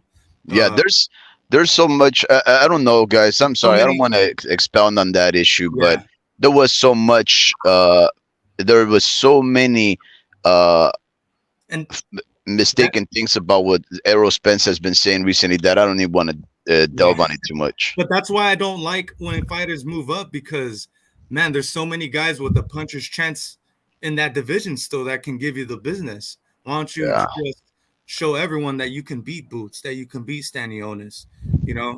Just clean that, just sweep up a little bit, just do some sweeping duties a little bit. Wait for that. Wait for things to marinate. Like Jermell, if you feel like moving, I just feel like he just needs to get rid of all the big names at 147, and if the stars align, 154 against Jermell is a go. I just don't want to see that. The more I'm hearing about it, the more I'm looking at their, Canelo's like resume and especially how he looks in the ring. Like I don't know. He's just gonna. I just don't want to see that Crawford fight, But you know what? Let me see the homie Ricky. I think the homie Ricky and I have talked about this.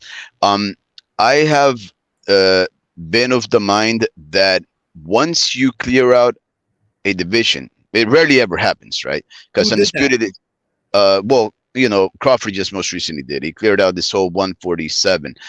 Once you clear out a division and you've beaten all the champions and you hold all the belts, I have posited to the homie Ricky that the most logical thing to do is relinquish all the belts and move up in weight. Why?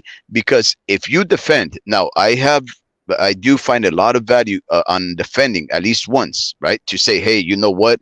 I want to prove myself that I'm still the best, not only because I can get the belts, because I've gotten them and whatnot, but also because I want to give somebody an opportunity to test themselves before I move up. But I really think that once you clean out a whole division, you should go up and wait to the next one, because you've done everything there. Yes, there's always going to be another fighter and another guy that catches some wind behind his back. Somebody's always going to be there. So you can't just be there forever like Bernard Hopkins did. I mean, don't get me wrong. He had to run for like 8 years just defending his 3 belts, and he did great.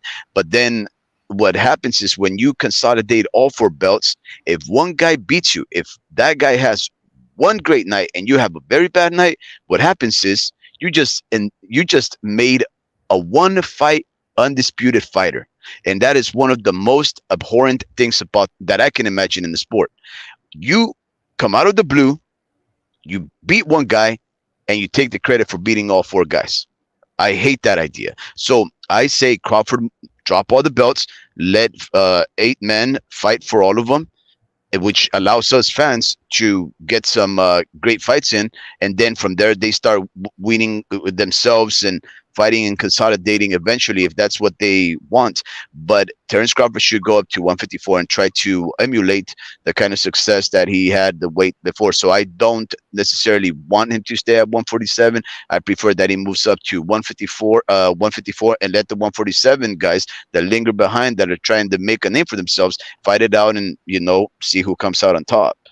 Yeah, because he's actually trying to get. I think he's getting paid at a certain rate where he's not going to get paid that much with the boots. I think he just wants the big money fights, man. He's thinking like Jermell. He wants big money fights from now on out, from here on out. And check this out. So more than likely, Errol and Bud are going to get it on for the rematch at 154. They're both going to get a taste of that weight class, right? More than likely, the WBO is going to strip Jermell of that belt as he's fighting Canelo, and Tim Tszyu has been waiting in the line for a long ass time. Depending on how that fight shakes up between Canelo and Jermell, and of course Errol versus Bud could fight Tim Tszyu, get that belt, and then unify for Undisputed versus Jermell. It all depends on what happens then. What happens if Bud and Tim Tszyu fight? Who you guys got in that fight? Crawford by decision, but if he struggles, I don't want to see him against the rest of the big dogs. Who struggles? Who? If Terence Crawford struggles against a Tim Tszyu, then I'll fear for him. Here, for him fighting in the 154 division. But Tim Tszyu's gotten really good though, bro. And I know he's great. He's actually, I was going to say that he's probably one of the best 154s besides Undisputed Charlo. But that's what I'm saying. I wouldn't say that he's the best 154. I don't know if he gets the hardest hitter like Erickson Lubin. I don't know if he beats him. Maybe the hardest hitter. Or Jesus Ramos. The hardest hitter. Jesus Ramos is on the undercard of the Canelo fight. Did you guys hear about that? Yeah, I don't know if Tim Tszyu beats those two. Really? Yeah, I heard Tim Tszyu beating like Sebastian Fundora, but I don't think he can beat Erickson Lubin or Jesus Ramos. Yeah, I think Carlos Ocampo, I think Ramos is legit. I think Ramos. And who's that dude that knocked out Fundora? Mendoza. Brian Mendoza. Tim Tszyu wants to fight Brian Mendoza. Yeah. That would be a great fight. Yeah. I'd want to see that. Bunch of hard hits. But you see, Tim Tszyu probably wins that one though. I don't know. Yeah, Tim Tszyu. If you see Tim Tszyu, he's learning so quick.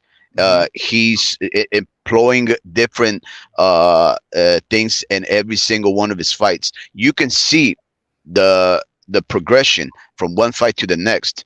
And Brian Mendoza did look good. Actually, he was quite composed against Sebastian Fundora. He was getting his ass beat, bro. Yeah, but he was still composed, right? Like, you have to remain composed enough to know, like, okay, this guy's kicking my ass, but if I just stretch my hand in the air and throw this awkward ass punch, if I land it, I'll knock him. But yeah, Brian Mendoza was getting his ass beat. I don't see Tim Tszyu getting his ass beat at the hands of Fundora like that. I think Ramos gives him a hard time. I think Ramos is a dog, bro. Yeah, that's a great fight. I was impressed how he made Joey Spencer just show up. I was like, dang. But guys, I mean, the level of competition that Tim Tszyu has amassed over any of those guys will give him favorable odds. Like, I mean, you put who do you guys got between Joey Spencer and Tony Harrison? I mean, it's gonna be Harrison all day. Oh, wow. They're fighting? Yeah, nice. yeah. Tony Harrison's good, bro. Like, what are we talking about? He's a beautiful boxer. That guy is amazing. No, I said they're fighting. Like, I wasn't trying to knock on Joey Spencer, but why is he a friend or something? Only 22.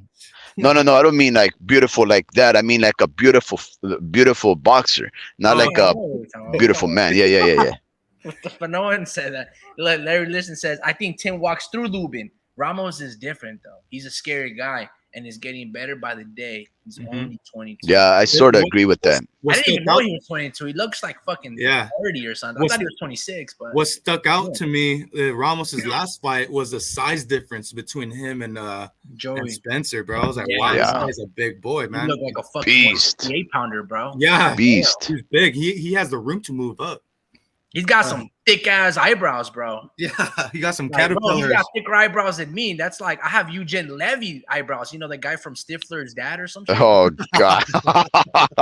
Oh man. Yeah, I was like, what the fuck? Groucho Marx.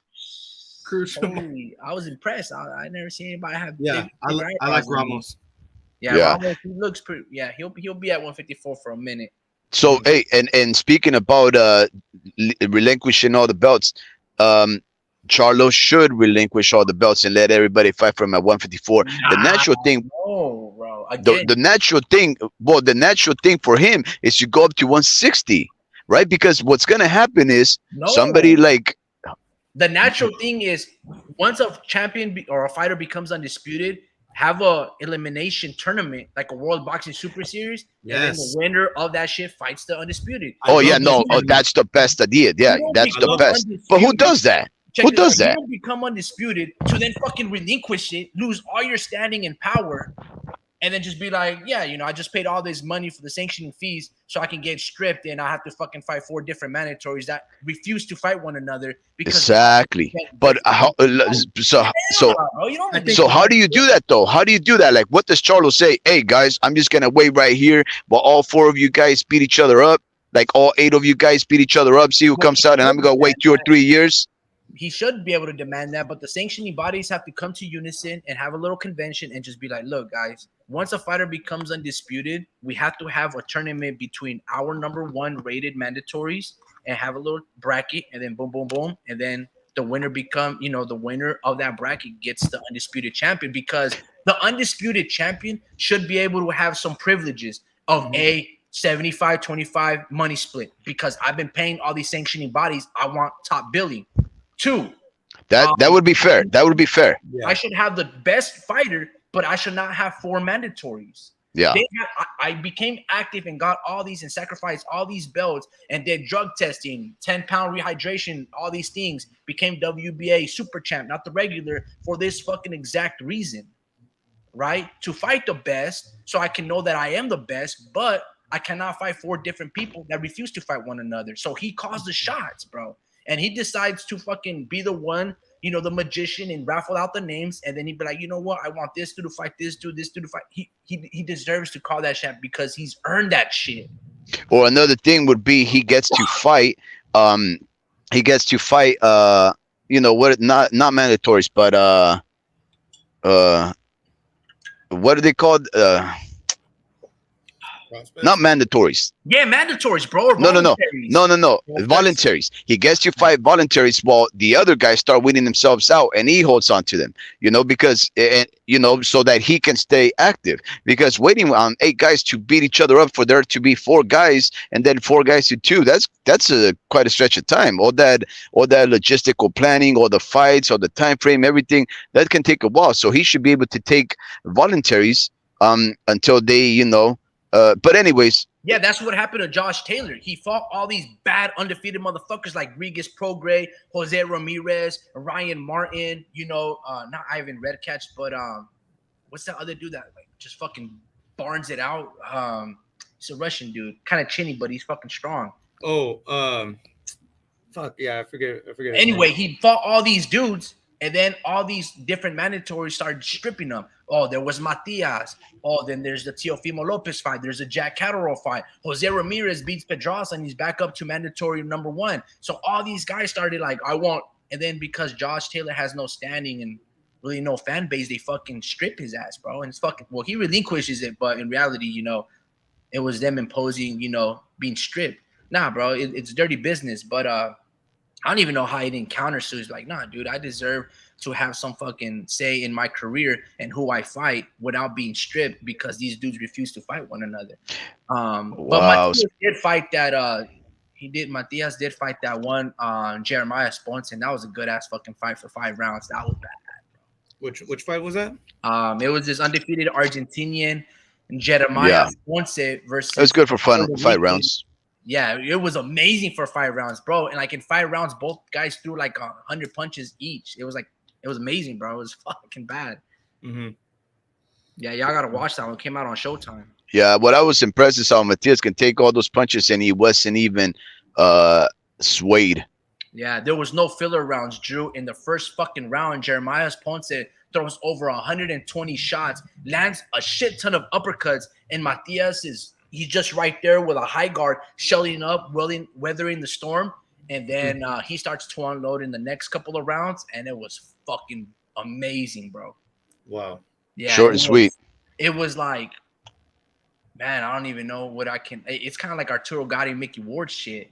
Oh yeah. He was just it out. throwing off those check shots. it out. Do you remember Leo Santa Cruz versus Abner Mares? How they started out the fight when PBC barely had established? It was like that. Wow. It only lasted 5 rounds when Abner Mares and Leo Santa Cruz lasted the whole 12. But just that type of action off the get go, no filler, just duking it out. Yeah, bro, that shit was crazy. Damn, bro, that was badass. I gotta watch that shit again. Yeah, man. But there was no fights really over this past weekend, right? It was like nothing.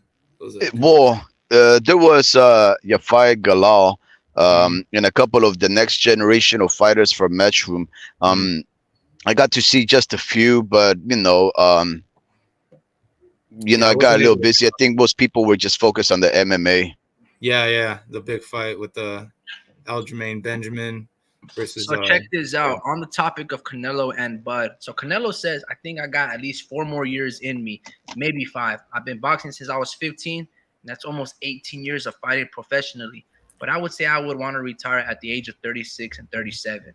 That's what he said on the Breakfast Club. That's Crawford, a lot of fights. That's a lot of fight. That's a lot of time, actually. Yeah. Crawford has said, look, man, he started becoming more business savvy when he started learning, and the current started to reveal itself. And he goes, look, we'll take a $5 million guarantee, knowing that there was $30 million that we missed.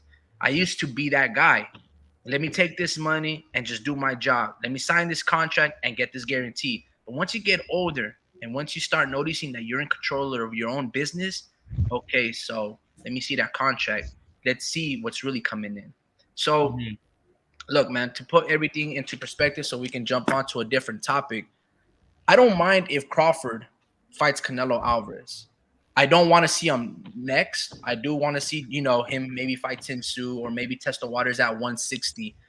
But he does earn the right to bypass certain things, because I go back to this point.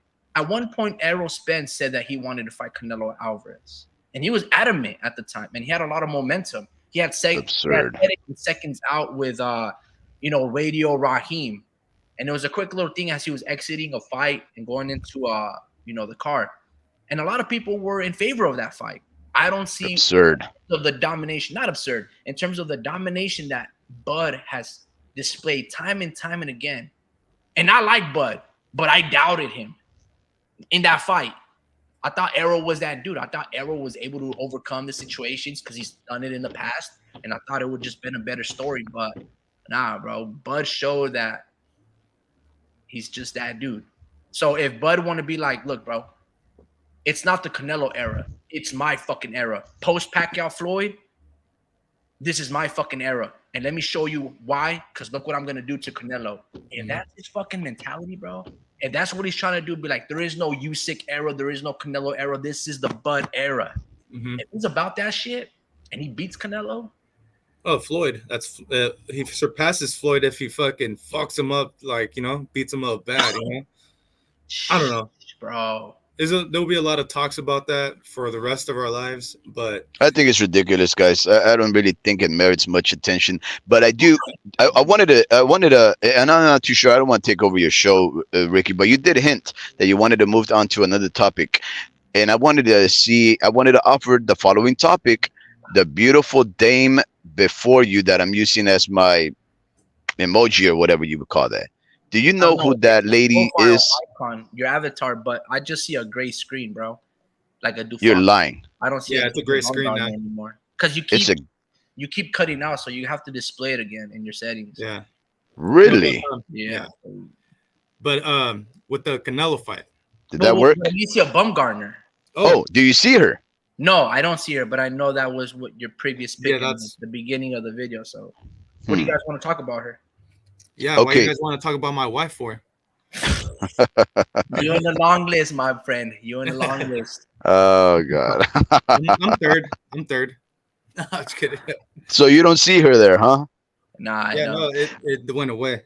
Okay. But, So, anyways, Do you gentlemen, think he's fairly being criticized, or like we don't know the facts yet? yeah, we don't know the facts yet. I But heard the she facts popped. are as stands that she is, failed for 2 banned substance. So on from her what I age know, sample. yeah, from what I know, they got the results right away, but they didn't decide to announce it until how long was that fight? Like 3 months ago? A month ago, I think. A month ago, I mean. Yeah, and it's looking suspicious because you know, what's his name, Eddie Hearn, actually gets access to this stuff, and he doesn't he withholds the results for some odd reason, and he does this with Matchroom. Um, but what's it called? Yeah, there was an interview with Eddie Hearn. Pretty much, it's a great interview, but I didn't get to watch the whole entire thing. What's the outlet? Uh, Like dude, Seconds I need Out. to, I need to find it. I should have Social. I didn't think this was gonna be the next subject, but I had to find it still. I seen it on Boxing Voice. They didn't interview them, but they actually screened it for us, and they showed an interview with Eddie Hearn and this reporter asking him questions, and he was on his ass, bro. So He was asking him great questions, and he did mention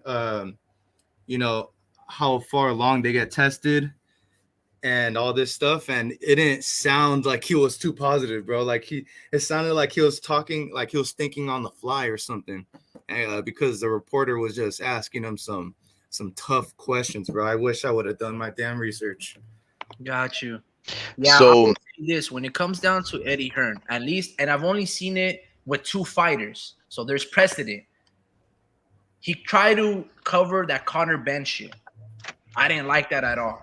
He knew Conor was dirty, and someone leaked. Yep. I don't know if it's Chris Eubank Sr., but he's like, they're trying to murder my son, right? And then the fight fell through, and Chris Eubank ended up fighting Liam Smith and all these things. I didn't like Eddie Hearn trying to hide that because he did the same shit more or less, and he kept giving Dylan White opportunity after opportunity to get these fucking fights. There was that Colombian fighter that Dylan White fought. I'm not too sure what was his name, but it was a really good fight, and I thought Dylan White lost that fight. But anyway, he's always had this reputation of protecting his own. So to your point, I remember reading a boxing scene, and I'm trying to find it so I can display it up here so everybody can follow. They got the test results for that Bumgarner fight 3 days before the actual fight. So let's say she's scheduled to fight on July 23rd. They got the test result. Not the results. They did the testing on July 20th. They didn't get the results and they tested them after a month, like August 11th. Then they reviewed the results like in August 14th, right? So that fight already happened with Bumgarner and Lina Dartu. And then a month later come in the results. Even if it's a month or a week, bro, it's like, bro, you guys should test it instantly. If I get the results that day on Wednesday, the fucking 17th, and she's supposed to fight on Saturday, the 20th, I have 3 days to fucking do the testing. Like, I need to know it before they fucking fight. So why did it take a month? Not just to, reveal the results, but to actually do the whole fucking testing. That shit, that's what's fishy to me. Yeah. But, what were you gonna say, Speed? no, I was just gonna say that I just wanted to say Anabolicia Bumgarner. Oh my god, bro! Anabolicia, bro. Anabolic steroids. Anabolicia. That's all right. That's a good one. That's a stretch. Yeah. Or how about this one? Alicia Beta Blocker. Beta blocker. I came up with those, by the way, guys. I came up with those. So if they ever blow up, I'm the one who did that. That's a good one. That's a good one. Beta But blocker. no, Beta blocker. One. bro, no, Eddie Hearn's looking really bad in these interviews, bro. And he's stuttering and he says something how far along or like how many months do you work with I guess they call it WADA over there. Instead of VADA, it's WADA. Oh, his name was Oscar Rivas. My bad, guys. I'll try to find it. No, they're two different organizations.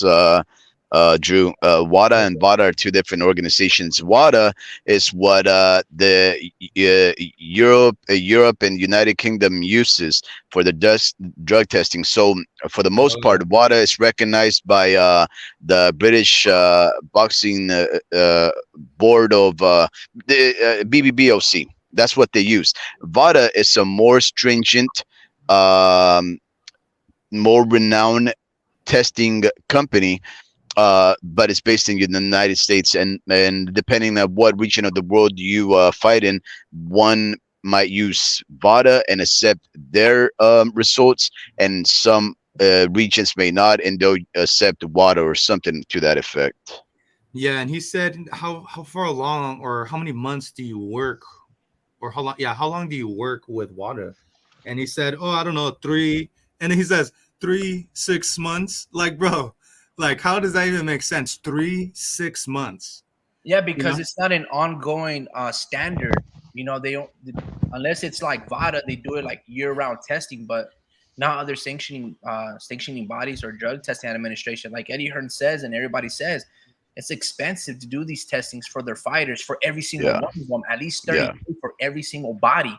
Yeah, very expensive. So, like they said, some of the times these, you know, they're much more expensive than what the purses of these fighters are actually getting. So, you know, at that rate, bro, it's almost an anomaly to really bust these fighters. So here's the thing, because I just read that Tete, right? I guess he's a Frank Warren fighter. He got busted and he's being suspended from boxing for 4 years. Wow. Is that the standard now? Or should it be the standard if you get caught? So I think, so I think the circumstance in that one, gentlemen, is that there was, if I'm not mistaken, I'm not too sure if I seen that Solani Tete fight versus his opponent, but I think he really hurt him.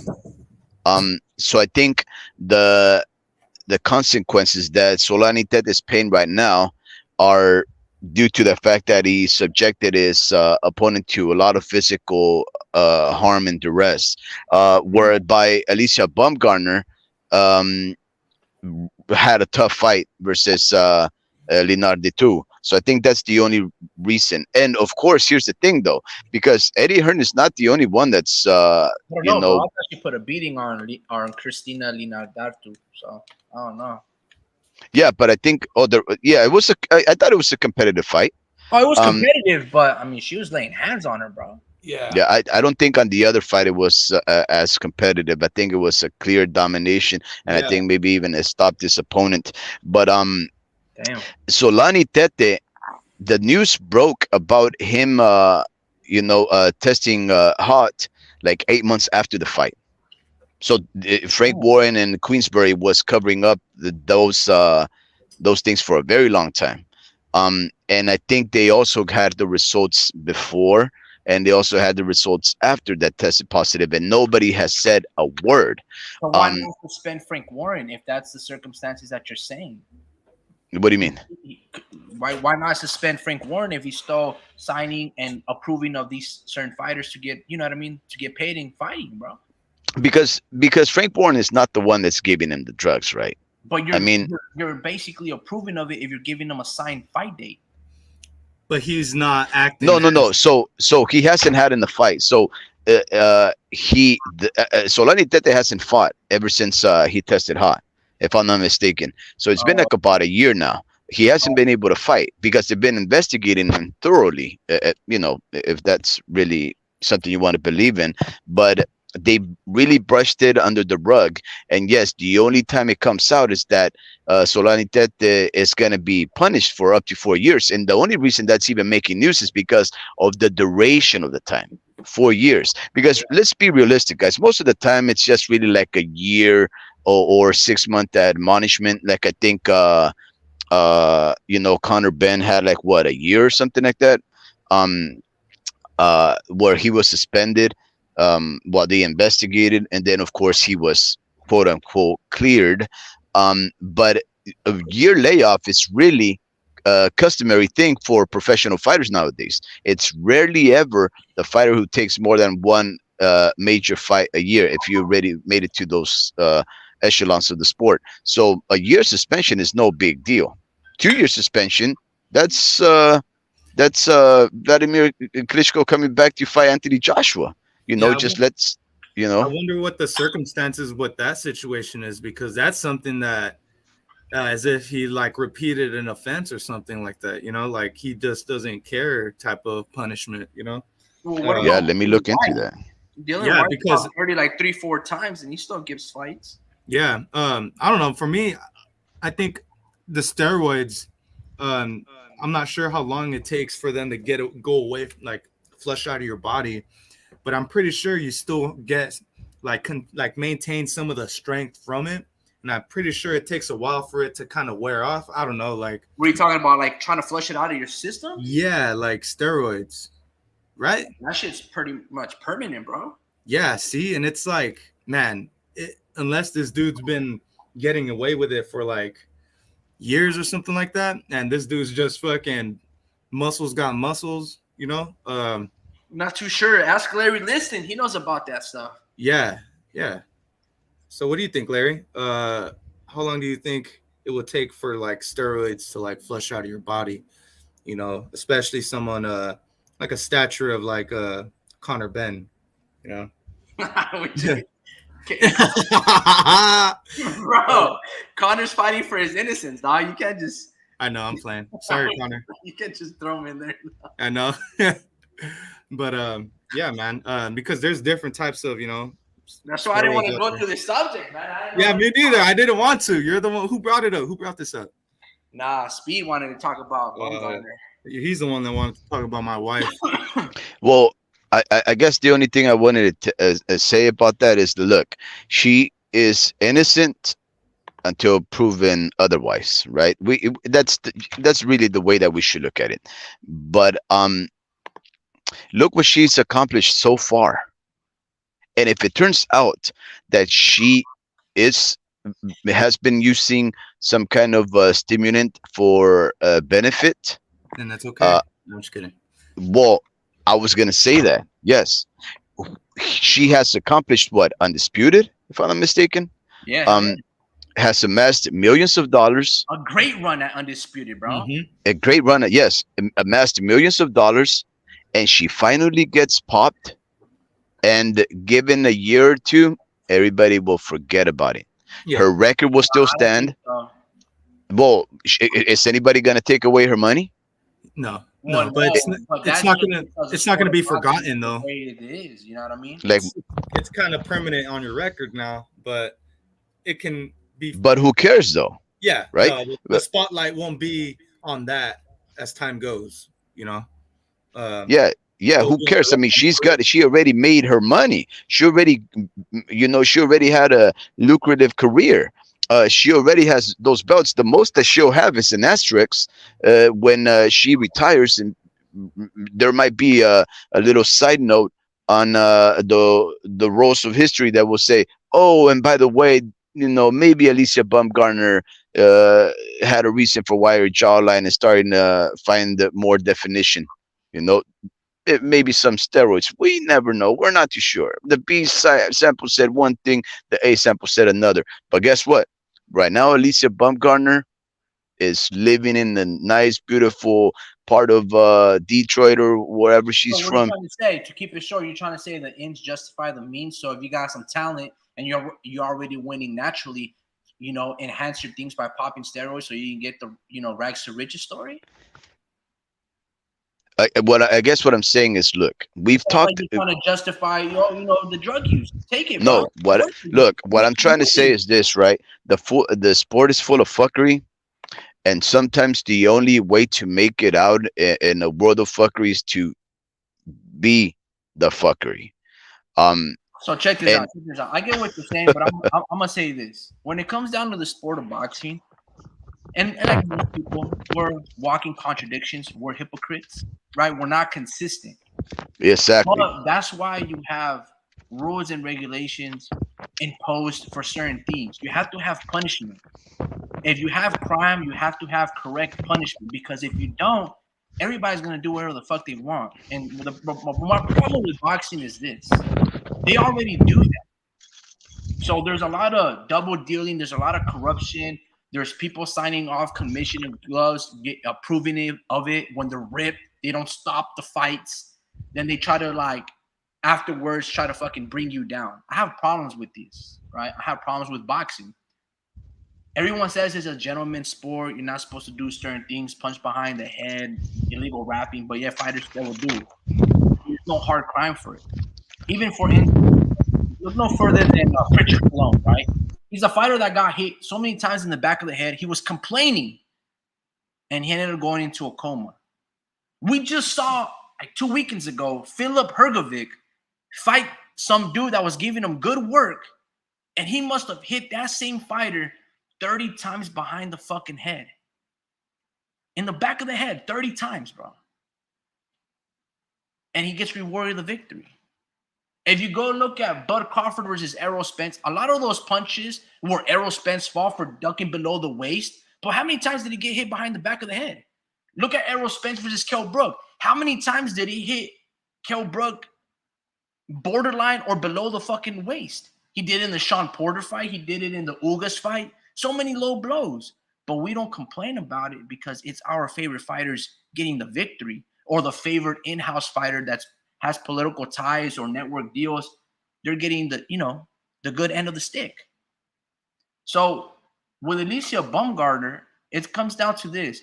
Do people want to forgive her? Or are people already like shunning her, lambasting her, slandering her, saying everything about her is fake and it wasn't earned the proper way? Because it kind of sounds like from your end, Speed, that you're trying to like be like, nah, bro. Like, she knew what she was doing and she got popped. But, at the end of the day, she's making millions. Her family's secured. Her lineage is secured. Even if they strip the titles, are they going to go, no contest, no contest, no contest? No, bro. The reality is she's a clean athlete, or at least was in her previous matches up until this point. Give her time to absolve the situation because her fight versus Terry Harper, that was incredible, bro. Her fight versus Michaela Mayer was an entertaining female bout. And Christina Linadartu, that was a great fucking fight and great display of her skills. Give her a chance, like we've been giving her a chance to earn our hearts by her way of fighting and training to fucking correct this flaw.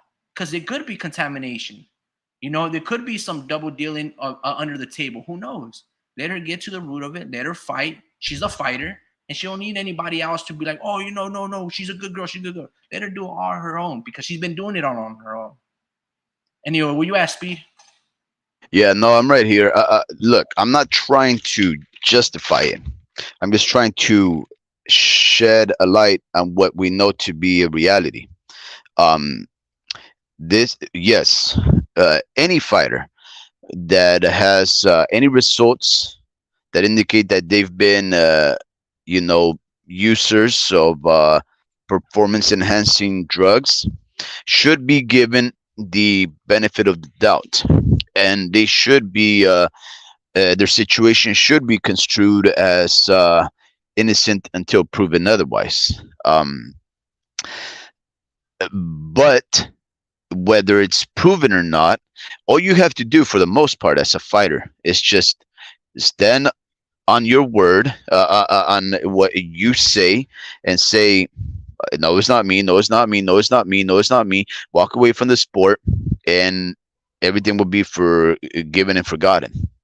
Right? It's worked for Alvarez, Oscar Valdez. We've had this conversation before. I'm not trying to say that this is the right thing, but I am going back to what you mentioned, which is the hypocritical nature of humans. We will allow some things if it behooves us, disallow and critique others when they don't behoove us. And we have to understand that if we're going to get involved in this year's sport as fans or participants, the sport is full of fuckery. And if you expect this sport to be wholesome and fair, you're in the wrong career choice. Um, in our boxing gym, right? We try and fight fair and square. If our Whoa, whoa, opponent, whoa, whoa. You're good, bro. You're good. We don't need to get into all this. Look, bro, I want to say something, bro. Kiko Martinez announced his retirement, right? What do you know about Kiko? he announced his retirement, Yeah, yeah, he's retiring after, I don't know, 70 fights, bro. 60 fights. He got like 58. I think Kiko Martinez last fought Warrington, and again, I think maybe that's one of those the best fights that Warrington has, had, in the sense that he used his head the most, and it was But oh no, he had a couple of fights after that. Oh, that's right, he fought Jordan Gill. Man, what a come up! That was incredible how he was able to take on Jordan Gill and beat him after having been busted up by Josh Warrington's forehead. And he just lost, I guess, a couple of months ago with this gentleman called Reba Ave. Um, he was a very entertaining fighter. Now, mind you, all I'm gonna say, I've bro, I'm gonna cut you off, but all I'm gonna say is salute to Kiko then why are you Martinez doing it? for beating Kid Galahad. I don't like Kid Yeah. Galahad. There's this female reporter. Her name is Behind the Gloves, right? That's a YouTube channel, Mhm. Michelle. And he picked her up Mhm. and spanked her booty. I was so mad. I wanted to do that. Shout out to Kiko Martinez for beating Kid Galahad, bro. That's my guy, bro. I like Kid Galahad. And he's um, dirty too, bro. That dude with Dominic Ingle, they pop dirty for like drugs as well. I don't like Kid Galahad. Anyway, so Kiko is a Hall of Famer in my book, bro. because of that. So, uh, so I became better acquainted with Kiko Martinez, even though he had already uh, fought a couple of names in other fights before, like in Josh Warrington a long time ago. I think he even fought Leo Santa Cruz, if I'm not mistaken, way back. I think that's when I first, discovered about him. But mostly, I had an opportunity to become better acquainted with Kiko Martinez in the last few years because, for products such as the Zone, that I'm able to watch fighters from all over the world. Shout out to the Zone for providing me opening up the doors to a lot of other fights that I would otherwise not be able to watch. But I always enjoyed watching him fight. Very aggressive, come forward, he'll give it all. Definitely older, but always an entertaining guy. And yeah, Jordan Gill, he destroyed that boy. I thought Jordan Gill was gonna be uh, very competitive. Look, he I thought Jordan Gill was he. I don't think Jordan Gill has recovered from that fight. Yeah, no, Jordan That Gill looked like out of his element. He didn't look like he belonged at that level because he was scared. It looked like he was scared of Kiko Martinez. If my memory serves me well, yeah, he didn't belong there, bro. He yeah, looked scared. and the thing is, if I'm not mistaken, Jordan Gill had put on a Fight of the Year contender with another. I think it was a Frenchman, Gerfi or something like that. Man, what a fight! That was an incredible fight. That's the one. I'm not too sure if you ever watched it, but he fought Gerfi, right? Kareem. I'm looking at it right now in the pro box. Kareem Gerfi was fighting Jordan Gill. Uh, Jordan Gill had only one loss, uh, and Gerfi had a couple. Apparently, he had five by the time they fought. But Gerfi was just beating this guy. He was just outboxing him, and this guy was just taking a lot of punishment. And then Gerfi, he takes him to the corner. This guy's just like a deer in the headlights. And Gerfi comes in. He's about to throw that knockout punch. And then this guy hits him with it and face plants the other guy, Gerfi. Now, Jordan Gill, he got like Gerfi got him in the headlock. Both of them fell, right? They tangled up, started to fall. Gerfi like headlocks him, and he falls on he basically like falls on top of the guy, makes Jordan Gill land on the top of his head. His eyes roll in the back of his head, and he looked devastated. And it was an incredible fight. And somehow that drunken guy, because he was all messed up after that, basically like head damage and probably some crink in his neck, he comes back and knocks out this fight for his opponent for a Fight of the Year contender. In my books, that was an incredible fight. Otherwise, he destroyed Jordan Gill. That little Spaniard guy destroyed him. Man, sad to see him go. Sad to see him go. Yeah, man. Yeah, it's one of those guys that are kind of like a Gabe Rosado that don't really get the credit for giving us these pretty good fucking fights. But yeah, man, last talking point. So there's rumor that Shakur Stevenson is going to fight Frank Martin, right? Wow. How do you feel about that? That's what we need in the sport. There's also why? Because those are two undefeated fighters that they should be fighting each other, because they're highly tested, highly spoken about. These guys are the kind of fighters that we need to see more of. So that's why they should fight. Like, why shouldn't they? The reason why I feel like they shouldn't fight is because of Keyshawn Davis. All right? This kid, I'm not a big fan of. I'm a big fan of Shakur. I'm a big fan of Frank Martin. I am not a big fan of Keyshawn Davis. What's he have to do with this? The reason is he was supposed to fight Frank Martin because him and Frank Martin have been talking shit. And Frank Martin's like, bro, I just want to fight.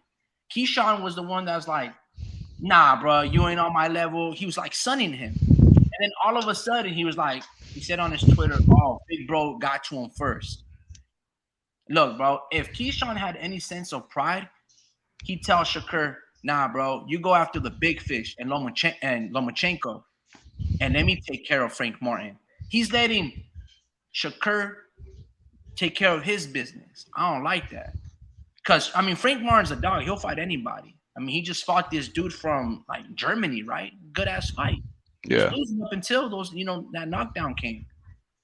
So I like Frank Martin. The way he picked apart Michelle Rivera, bro, that was like, looked like Michelle Rivera never fought a southpaw in his life. Yeah, he did. So Frank Martin, dude, I like what I see. Could he get beat? Sure. Does Shakur probably beat him? Yeah, he'll probably be the favored. He's taller, longer. He's got experience fighting southpaws. Both are southpaws. Yeah, he'll fight. He'll beat Frank Martin like Shakur beat Ruben Villa. Both southpaws back in the amateur, just popping a long jab and circling very well, right? But Keyshawn Davis and Frank Martin are more or less closer to one another to be fighting than Frank Martin is to Shakur's level. And what I mean by that is Shakur has shown brilliant dominance, right, since he's moved up to 135. Frank Martin, for the majority of his career, same as him, except his last outing. But in his last outing, he showed toughness, grit, and Coach Derek James told him, look, bro, are you here to win or are you here to look pretty? Once he told him essentially that line, Frank Martin put a high guard and started just walking that dude down. It's like, you know what? Fuck this boxing shit. Let's fucking fight. So I like that. I haven't seen Keyshawn be tested.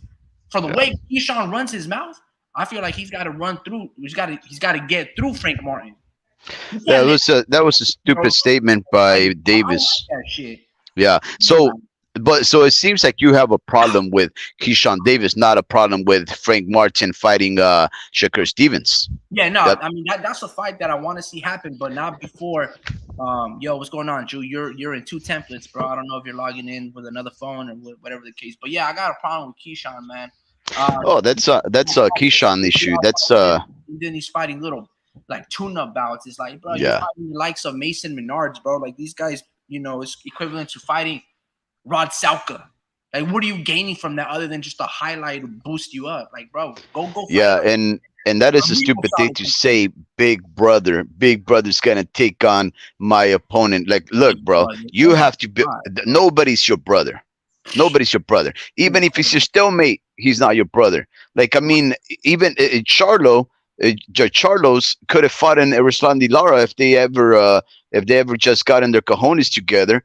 because Andy Lara actually left for a while, which would have allowed them to make that fight. And there was talked about fight. There ain't no brothers in this sport. You have to fight your fights, because every fight is allowing you an opportunity to get your record up and make some money. You don't hand your job to the next guy to do, because you're missing out. So yeah, but I still want to see that Frank Martin fight versus Shakur Stevenson if it happens. I mean, I have no problems with that. I'm not too sure who this Drew is. I think it's the same Drew. It's It's just me. It's me. Oh, I'm but your just on the face road. changed. I'm on the road. That's why. Oh, Do okay. I just knock out the other one? No, here's That's another okay. rumor. Aw, man. 'Cause I'll be there. I'm gonna be there in a bit. You know. I'll be there like in Yeah. 2 minutes. Look, man, just to wrap it up a little bit. Here's another rumor, just so that before you start talking about wrapping it up. Lomachenko, George Kambosos. That's disgusting. That's what I was gonna talk about anyway. Well, if you want to leave it Oh for my another God, day, I that's hate fine. that No, that I just, bro. Did we No. not just see Maxie Hughes outbox the fuck out of George Kambosos for 9 Yeah. rounds? Yup. That's who Facts. Lomachenko wants to Yeah, man. fight. Oh man, I was so impressed by George Kambosos that I need to fight him. Lomachenko? Come on, bro. What is this, dog? But so what would you propose? Lomachenko Yeah. fight Maxie Hughes? Either that or Shakur No. Stevenson. Why is But, George bro- Kambosos getting an opportunity, bro? He looked like shit. Shakur, man. Yeah. Because look, bro, didn't Lomachenko win against Devin Haney? Being honest, So then why are you fighting George Kambosos then? because Yeah. Top Rank just fucked you over. You see what I'm saying? Uh, Top Rank fucked you over. What if I look? Let's think about the personal, right? Let's just put ourselves in Lomachenko's shoes. Your own organization, your own promotion just fucked you over hardcore, right? Hardcore.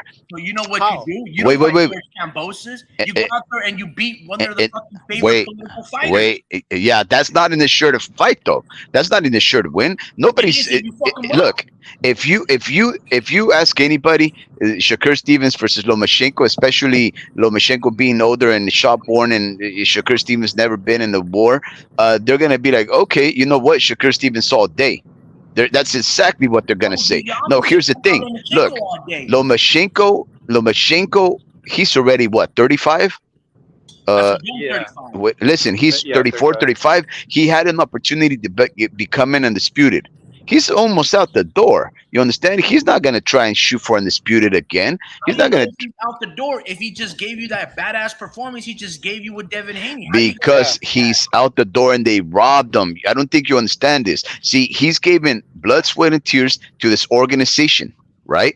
And they robbed them on the biggest, most clear win of all. After I assure you, had he beat Devin Haney, he would have retired, because that's all he wanted in life. Now, if they're offering him an opportunity to take another 1 or 2 fights after a loss, mind you, after a loss, we're expecting Lomachenko after a loss, right, to somehow fight another another undefeated fighter that's much fresher on him on account of himself.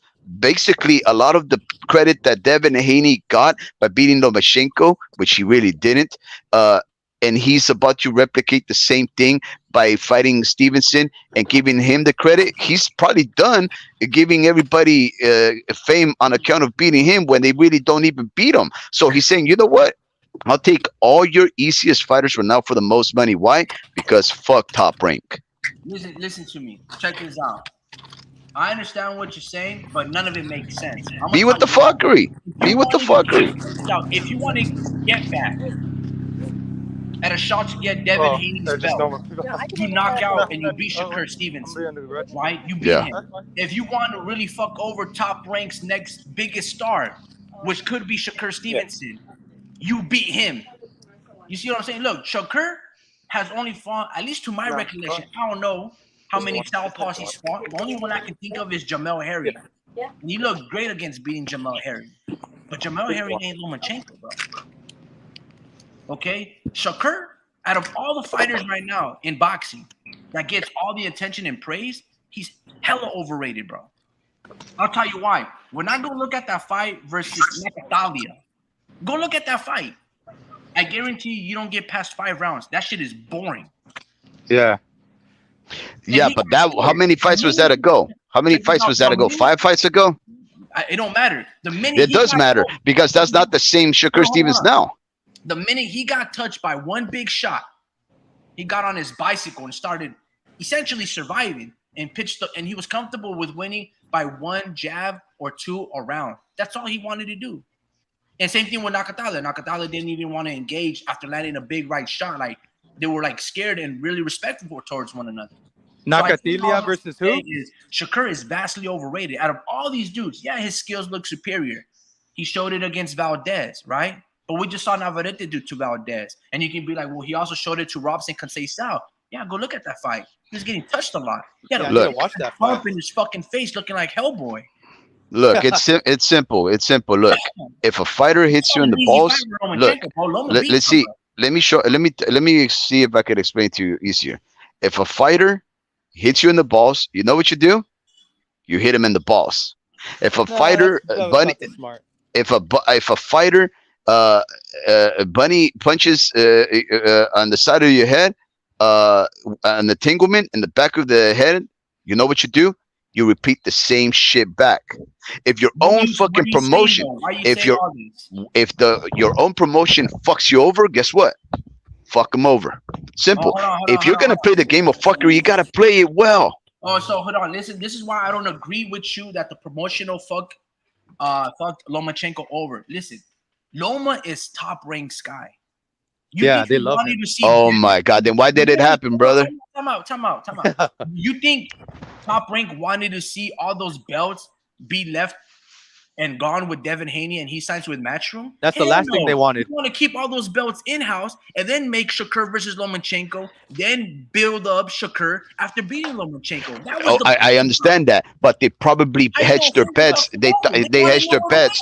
They hedged their bets that the Haneys were gonna be contented by getting the opportunities and getting paid handsomely on the top ranked side, knowing that there was gonna be fighters like Shakur Stevens and other fighters at 140 that they could have offered them. You see, they probably thought that they were gonna show some loyalty and stick by top rank. That's what they thought. And if you give them a fighter, if you give them the fighter and the win, you secured their loyalty. And guess what?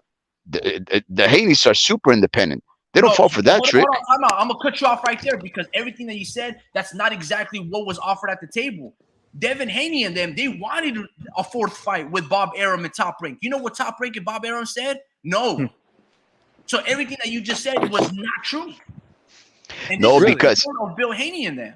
You're talking about the Shakur Devin. No, I'm talking about Devin Haney. They wanted the Shakur bout, bro. Yeah, they did. They asked for a fourth fight, and they said no. We just have a 3-fight deal. And on top of that, the 25% that they offered Shakur was more than Shakur's previous 3 fights combined. So talk about him turning down a big payday. He not only just turned down a big payday, but he turned down a solid dude on his resume. If they wanted to operate in good faith, they would have kept Devin Haney for a fourth fight and offer, like you said, Pedraza, Chon Cepeda, Jose Ramirez, Arnold Barbosa, but it probably also it's probably dependent on how much the Haneys wanted for that. You see what I'm saying? Maybe it just was too much because the longer the contract extension is, the longer you're gonna expect the fighter to demand. You see, that's a lot of loyalty. Because this is the next thing. Since Devin has his own promotion, it costs, there's way more fees that come with it. Because since he's his own boss. You know, he has to pay for a bunch of fees to the state for permitting and all this shit. And and all that shit's super fucking expensive. Like you said, WADA, I know it's not VADA, but I'm pretty sure VADA is fucking expensive as well. You know, and they had to pay for all that. It's like this. Look, when Anthony Joshua and Matchroom had their extension, like for the next 5 years or so, they offered Anthony Joshua I don't know, $250 million. For the next 5, 6, 7 years or whatever. The reason they offered him that much money is because they were telling them, you ain't gonna go anywhere and you're gonna stay put. You get paid great money for the extensions, but you don't get paid that much money to just arrive to one fight, take their belts and walk away. No way.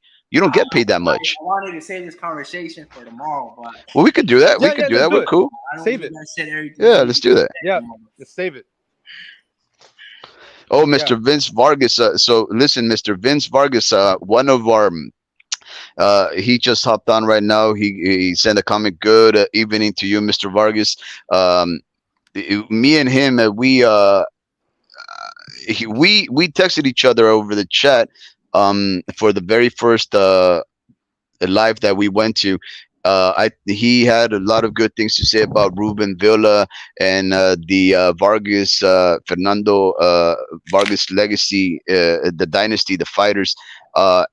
Very he's I thought he was one of the Vargas, but no, he's not. Very Yeah, I was thinking very that. yeah, very good man right there. He had a lot of good things to say, and he's definitely enjoying a lot of the up and coming fighters, the Villas, the Vargas. There was another fighter that he mentioned also, but Richard Torres from the county of Tulare. So these are all fighters from right here, the Central Valley, Central Coast of It's a little California. different. They're not Central Coast, really, right? Like Fresno area. That's like No, that's Central Valley, if I'm not mistaken. okay. Yeah. Yes. No, On that note, I gotta wrap it up, man. We'll talk about this tomorrow, brother. yep. All right, man. There. Good night, guys. Have a good night, guys. Good night, Mr. Vargas. Good night, Mr. Liston. Always catch up. I'm sure we'll do it tomorrow. Yep. All right, my guys. Good night, man. Good night. Good night.